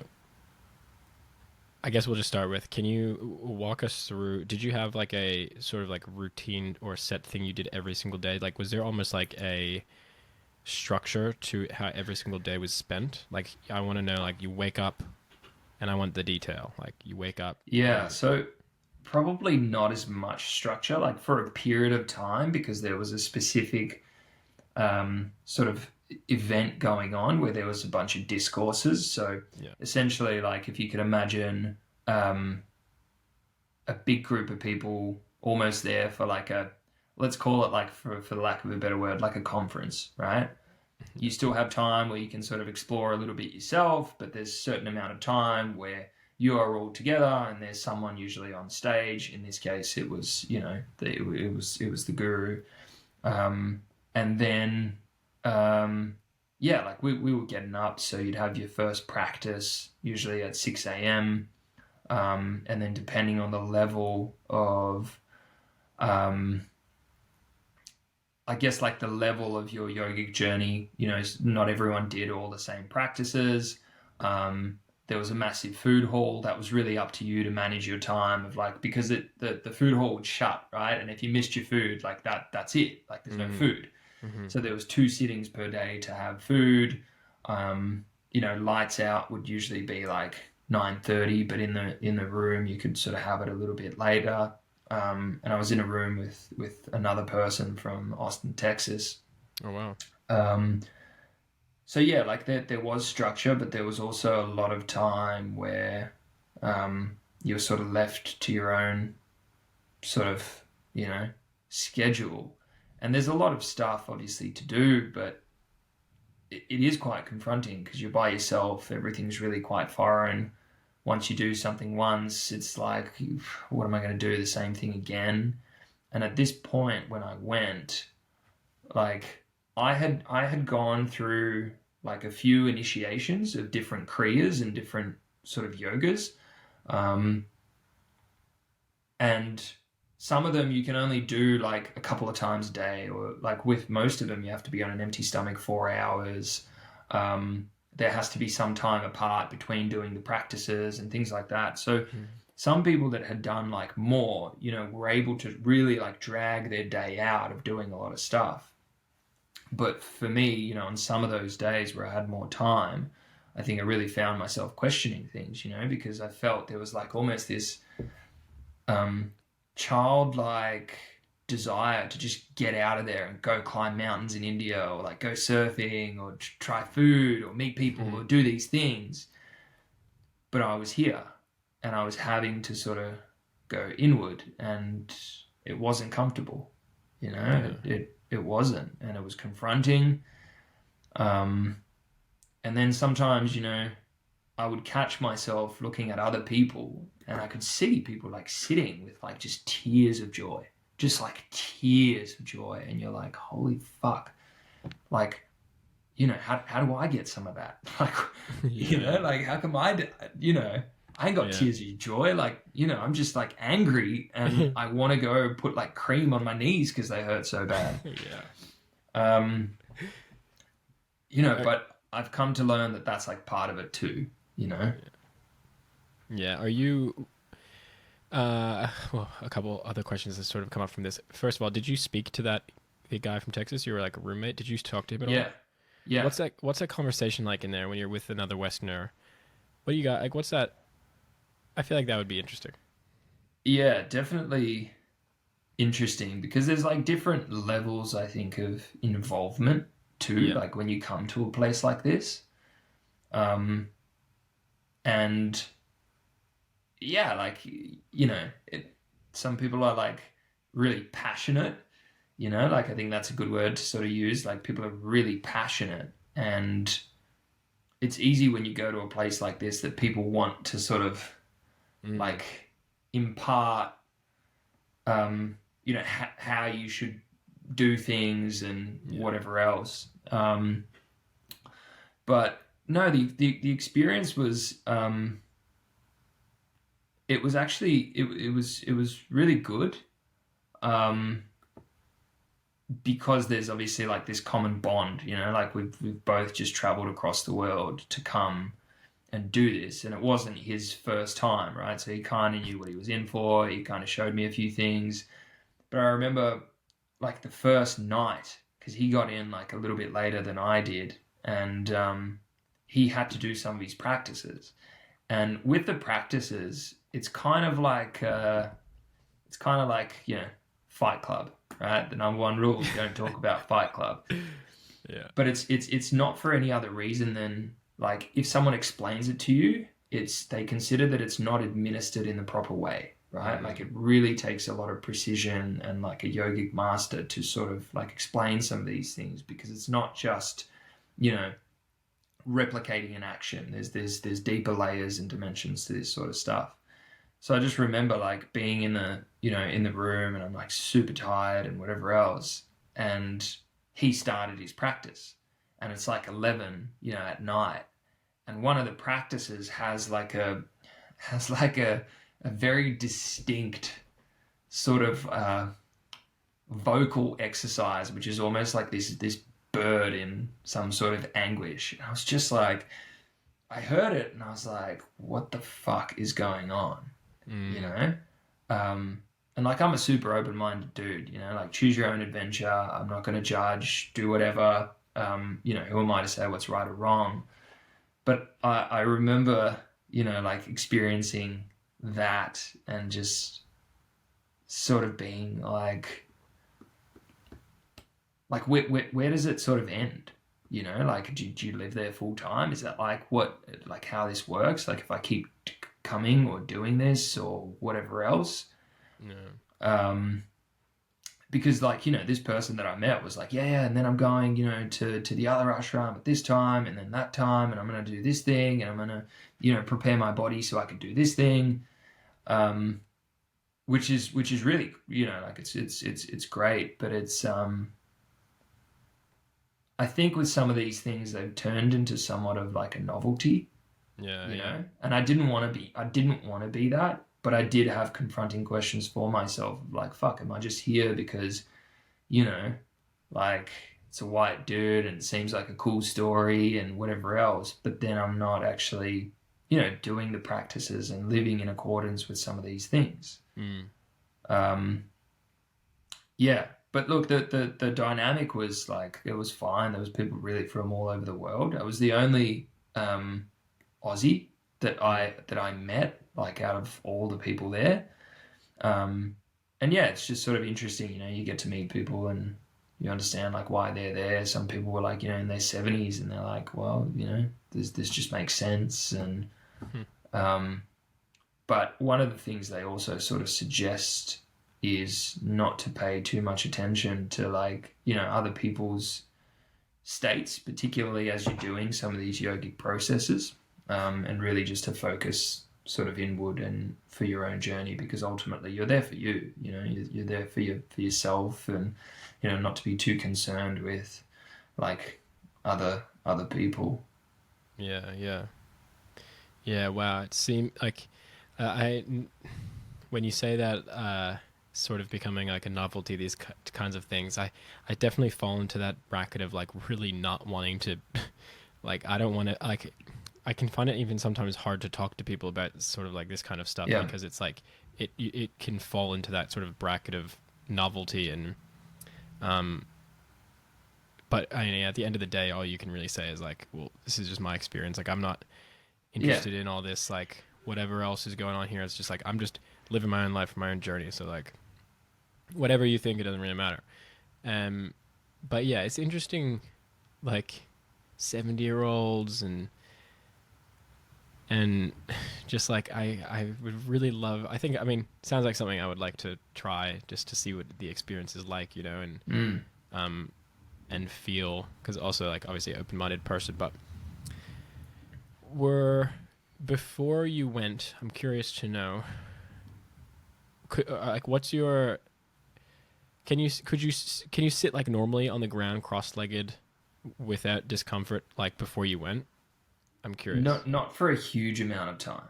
Like I could maybe do it for, like 30 minutes. And like if I was to sit for an hour, I'd probably put like a little cushion or even like a yoga block, and that was, always easier. Like I'm a, fairly big dude, and with exercise and stuff as well, usually I'll like have tight hips and whatnot. And when I was at the ashram, I remember everyone sort of saying, oh, once you, really start doing a lot of hatha yoga and, doing the asanas and stuff, you'll be able to sit like 8 hours, no probs. And I remember kind of going, like the next time I come, I really want to, like be a hatha yoga devotee and do all this stuff, because I really do want to experience some of these things. And I understand that, that the body is like one of the barriers to this. So the more that you can, do particular types of yoga, the more that you can overturn particularly some of this karma and prepare yourself and bring yourself in this position where you are more perceptive to certain things and you can experience something different. Yeah, that's actually part of the reason I really wanted to start doing yoga, is to open up my body. And it started off because I had such tight hips and such. It's funny, I actually wanted to be able to sit cross-legged properly to meditate. And I couldn't do it. And then I really started questioning like what to do. And it sort of like came into, okay, I actually want to do some yoga now. And then it turned out like yoga's now like a meditation practice kind of thing. And then it turned into like, more and more and more. And it's funny how it's sort of like the very reason you're almost like, or I at least I'm almost like doing this yoga and this practice is to open up my body so I could then like be cross-legged when I meditate comfortably, because from what I understand, that's like I don't know how, like what to describe the position as, but like the most energetically flowing position that you can sit in, like upright with when you're sitting cross-legged. Yeah. So in yoga, there's specific reference to the spine and keeping the spine sort of like as erect as possible. There's also certain sort of things that they talk about in terms of like when you are sitting on the ground, that there is there's a higher likelihood to break from the confines of like the body and the mind. Okay. So that's why you'll see, like a lot of the yogis will just, be sitting. It's sort of not the same as they say when you're lying down. And particularly that night that I told you about specifically that I was there for, the importance of keeping the posture upright and being awake for the whole day, for the whole 24 hours. There's a lot of significance within that. And with the gurus, were they speaking English? Like, how did you? Yeah. So it's just one. So it's basically just like one person, and then there is essentially like to sort of make it easier in vernacular, it's sort of disciples that live there full time, right? And they devote their whole life basically to spreading that message. And it's not like he's there all the time, because he's, you know, like really busy dude and whatever else. Like for that night, right? Like when we were keeping the posture upright and there was like over 1 million people, like the president of India came. You know, it was like a big deal. You know, it wasn't. So it wasn't, you know, like going into the jungle and there's like, you know, 30 people and you're all sitting around by the fireplace. You know, it wasn't sort of something like that. Yeah. Okay. And then I also wanted to know, well, as that sort of like answers one of my other questions, which was I actually had a question about tigers, and I know that there's tigers in India. Like, was that ever a concern? Is it like open floor? Yeah. So I actually do have a pretty interesting story because I did a lot of hiking, like outside of the ashram when I was in India, and also I did something which was like I've never experienced anything like this. You know, like I went to the Himalayas 5 years ago and I did the Everest sort of trek. And, you know, like I've done mountains, I've done some pretty hard treks and whatnot. But I did this one thing and it was probably one of the most physically demanding, difficult things that I think I've, probably ever embarked on. And it was essentially like this devotion climb, right? It was just out of the ashram, like sort of in the same region where the foothills of the mountains are. There's these 7 sort of peaks, right? And the climb was going to the 7th peak and coming back, right? And there was a specific sort of temple at that 7th peak, and without sort of going into like the full details of it, very, very symbolic sort of place where this guru sort of, you know, like left his former life, right? And typically there is like a 44-day sort of preparation where you're doing certain practices and things to make yourself more receptive to the grace that you would receive by doing this sort of thing. Even when I talk about some of these things, you know, I think like, fuck, some people listening to this are just like, man, this is like so like, you know, I don't know, just like foreign or batshit crazy or whatever. But look, nonetheless, it's a world that I've sort of explored and stepped into, and you know, I know that even, for example, my family or friends, like maybe people don't even know this, that I went and did all of these things because I've always tended to do some wacky and wonderful things, from, you know, sort of like being in jungles or, you know, meeting billionaires. Like there's no, it's all just experiences, right? But anyway, so I was allowed to go on this climb without doing sort of the 44 days. I was given a certain mantra, which is basically a certain set of words to repeat. And I was guided to just basically repeat this for the whole climb, right? I was given a little bit of food and what else? That was it. And basically instructed, like, keep to yourself. Don't really talk to anyone. Just keep to yourself. Now, the catch with this climb was that the climb started at 10 p.m. at night. And I was climbing through basically forests, right? And I didn't know whether there'd be tigers because, you know, I'm in South India, what there would be. And this thing, man, it was like this. It was so steep, right? Started at 10, and when you get to, I can't remember whether it was like the 6th or the 5th hill, there's like a lake, right? And you're sort of instructed to take a dip 3 times, dip your head 3 times in the lake, right? And obviously the higher you're going, it's starting to get pretty cold, right? Yeah. So, you know, sort of get like full naked, go into this, you know, pool, in the rock pool. And I remember just it was just so tough, man, so physically demanding. And and part of me, you know, was like, oh, I love climbing. Like, this is going to be an interesting experience. But then, you know, just seeing all sorts of things like on this trail, and getting to the top. And then I remember I was one of the early climbers, right? Like I was pretty fast.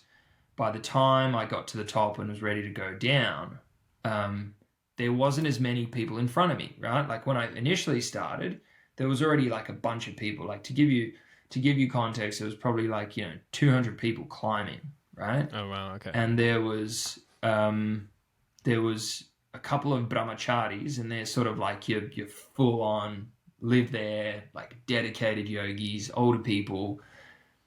These people were like barefoot and topless doing Wow. this climb. Like it blew my mind.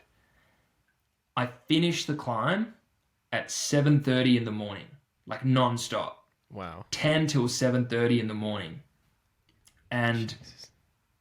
like by the end of it, like my knees, every part of me, I could barely walk. I was just like hobbling, I had blisters, I had all this stuff.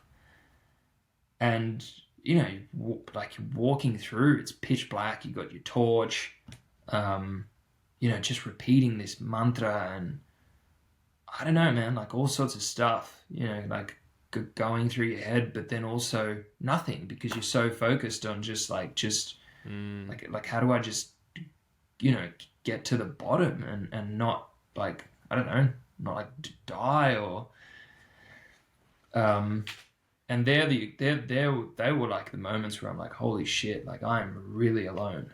Yeah. I'm really alone. This is like scary. But yeah, that was like an all night climb. So there was stuff like that, which, yeah, it's just really hard to sort of describe, and like that will remain with me, you know, forever. Those kinds of experiences. It was, it was something really quite special. I've never done like an overnight, you know, hike like that where, you know, it's so steep and like the rocks are moving, and yeah, I just to see like some of those people that were probably like 60 doing this shit barefoot, getting up to the top where it's like, you know, wind gust and it's like real cold. You got to get a beanie on, and like, yeah, it's just wild. And the thing is that they do it like, I don't know, a couple of times a month. I finished it and I was like, I don't think I want to do that again, like ever. Yeah. Wow. Man, there's some crazy shit to do in the world. Like, Oh that's yeah. just, like, wow. You know, I want to just touch on a couple things. Oh my God, I feel like we could probably talk forever, but it's getting sort of late, and I promised my dad I'd go do some weights. Yeah. But I do want to have a quick recap of like, I don't know, like some things that you've picked up from yoga. Because obviously, like, I'm a little bit interested in yoga, and I do a bit of practice of yoga, but it's like, I don't think nowhere to the extent of what you do. But you know, obviously, there's like much greater stuff. But I'm just curious to know, like, what are things that you personally have learnt from yoga, and what are some like, yeah, some things you've learned. Yeah. So I think it's probably worth noting that, like, yes, I've done these things. I've gone over there and, you know, I've learned different, you know, practices and whatnot, but I'm far from, you know, like, I don't really consider myself a yogi or anything like that. I don't, you know, I don't roll out a mat and go on a mat every day. Far from it, to be honest. But I think what I've learned from that is I've learned a couple of different things. One is that there is the Western convention of yoga, which is typically, you know, you put your tight pants on, you go to yoga class, you roll your mat out, you do some postures, great, you have your drink bottle next to your sort of yoga mat, and it's almost like this exercise form. But yoga in itself, the word yoga means union. And what I've learned is that there's many different types of yoga. And yoga in itself is almost like this thing that's really difficult to understand when you hear someone like a guru speak about it, because it isn't just the physical limb of it, right? Like there's so many different limbs to yoga. There's so many different kriyas, which are, these practices that involve certain kind of movements or doing certain kind of asanas, right? Which is all about bringing the body into a certain state of geometry, right? Because we know the world is a certain state of geometry. So they talk about in yoga that if you can bring yourself to these states of geometry, then you can be in line with the world, right? The life itself. So that's sort of one part of it, is like, change my mind about what yoga is, like now the way that I do yoga is very different, like I don't necessarily use a mat.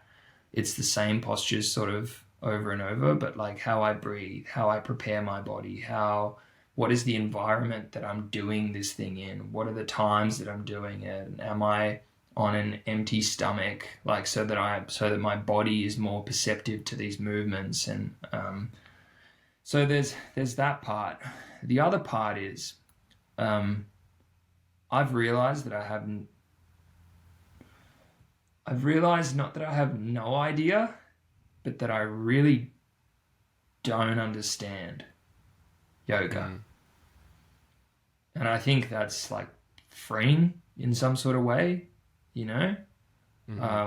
because I think like, objectively, maybe someone listening to this, or maybe even you might go, oh, well, he's done all these things. Maybe he's got the credentials to sort of talk about it. But I feel like the more I dive into it, it's like the less I know. Yeah. It's like goes the opposite way, Yeah. I've been able to sort of put two and two together and go, if I do this particular practice, like the action, there's a reaction, and it's a really positive one, right? Like I notice certain things within me start to change when I do these certain types of kriyas, or let's say meditations, right? They're basically, sitting. I'm sitting for the large part of it and doing certain breathwork practices, certain sounds, right? Certain reverberations. Yeah, but I think that's sort of like one of the takeaways is that there's an element of devotion to it too. It's like you can be a part-time yogi, but it's not the same, right? If there's this like burning desire to see something more in the world or experience something more, I've learned that the desire has to be strong enough to get you doing the practices on a daily basis and really sort of giving yourself to them. But yeah, the other thing I learned was that the more I get into this, the less I feel like I can explain what yoga is. Yeah, okay. Yeah.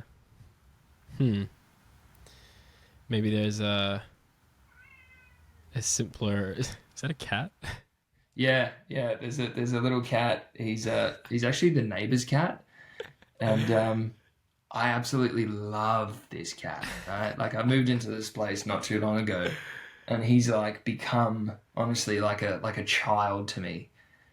And it's kind of like, well, it's someone else's cat, right? But I'm like, oh, maybe he hasn't been brushed today. Maybe I need to go and buy a brush, or maybe I need to like go get this thing. And it's like I will drop, most of the time, aside from obviously doing a podcast, but I will drop most of the things just to like tend to this cat. It's like it's so strange. Talk about like when you ask me three things to describe life, like this is unpredictable, because I never really like cared much for cats, but I see this cat, man, and I like melt. Yeah, that's I'm funny. like, you tell daddy what you need, I will sort it out. So he's here now, he's at the door, just meowing. Man, that's so funny. We at Izzy's apartment, there's actually our next door neighbor has a cat, and it's all the windows are always open, and the cat just comes and goes, and it's just like outdoor cat. Yeah. And it loves us. And we always like it, like we're coming down the street walking, and it's just running at us, coming to get pets and stuff. And every night if we come home, it's nighttime, it's there on the stairs waiting for us. And then I don't know if this is like not cool, but Izzy just like let it into the apartment to like see around, and then like it just walked out. And now it always tries to get into our apartment, and it loves us. We Experienced very much the same thing here. This cat's, yeah, he's a real cool cat, and he loves coming in and just hanging out, and yeah, so I get it. Awesome. All right. Well, I have one final question I Okay. normally ask. Yes. It's the last question I ask everyone, which is, we have 1 million people listening to this right now, and I want you to share whatever you want with these 1 million people. What are you saying?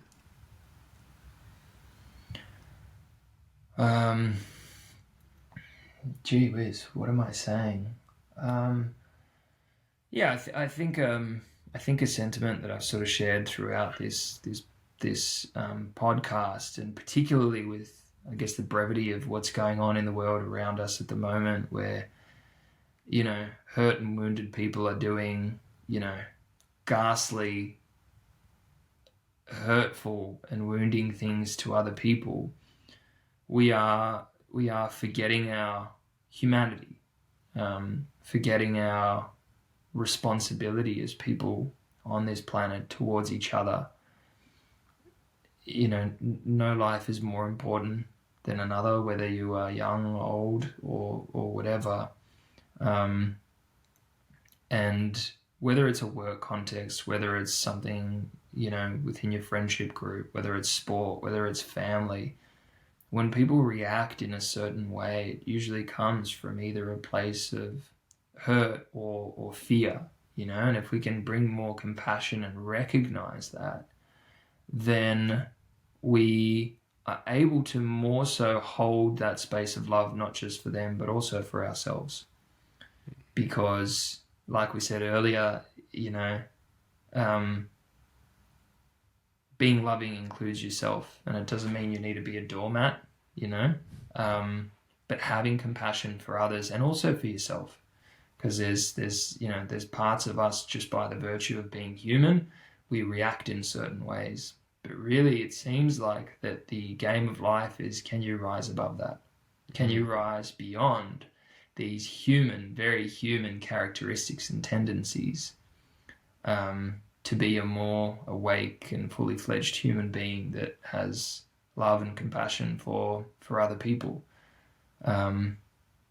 Yeah, and somewhere, wherever you're listening to this, you know, right now, or even in this, you know, very moment for you and me, there's somebody that has it a lot worse in the world, whether they can't eat, whether they're in a war-torn country, whether they've, you know, just broken up with someone, whether a parent has died, whatever that thing is. We don't even have to, like, take compassion. We're naturally compassionate when we just open ourselves up to people. So if I could share anything, you know, is just to understand that everybody's carrying some version of cross on their back, and to have compassion for them and bring love. Wow, I love it. It's beautiful. It's come full circle too. Yeah. Nice. We've done a good job. What have we done? We've done 3 hours. Yeah, 2:47 at the moment. Damn. Could be my longest one yet. I think it is. Yeah. But Okay. dude, it's been great. I really appreciate you coming on, and I seriously think we probably could have kept going for the rest of that 24-hour live stream. Yeah. Well, look, it might just, like we said, have to be a later episode at some other point, and it'll be an opportunity to sort of see, I guess, how far, you know, you've come, and, you know, whatever else I've sort of done in my life and stuff. Yeah. Thanks for thinking that I was worthy enough of having something to say that you think would resonate with people, and asking me to do this. You know, I love you as a person, as a friend, and I'm always willing to help. And hopefully people did get something out of this. I don't know, if nothing, hopefully it was at least entertaining, you know? Yeah. No, it's definitely valuable, and I really appreciate it. And I loved it. So thanks, Serge.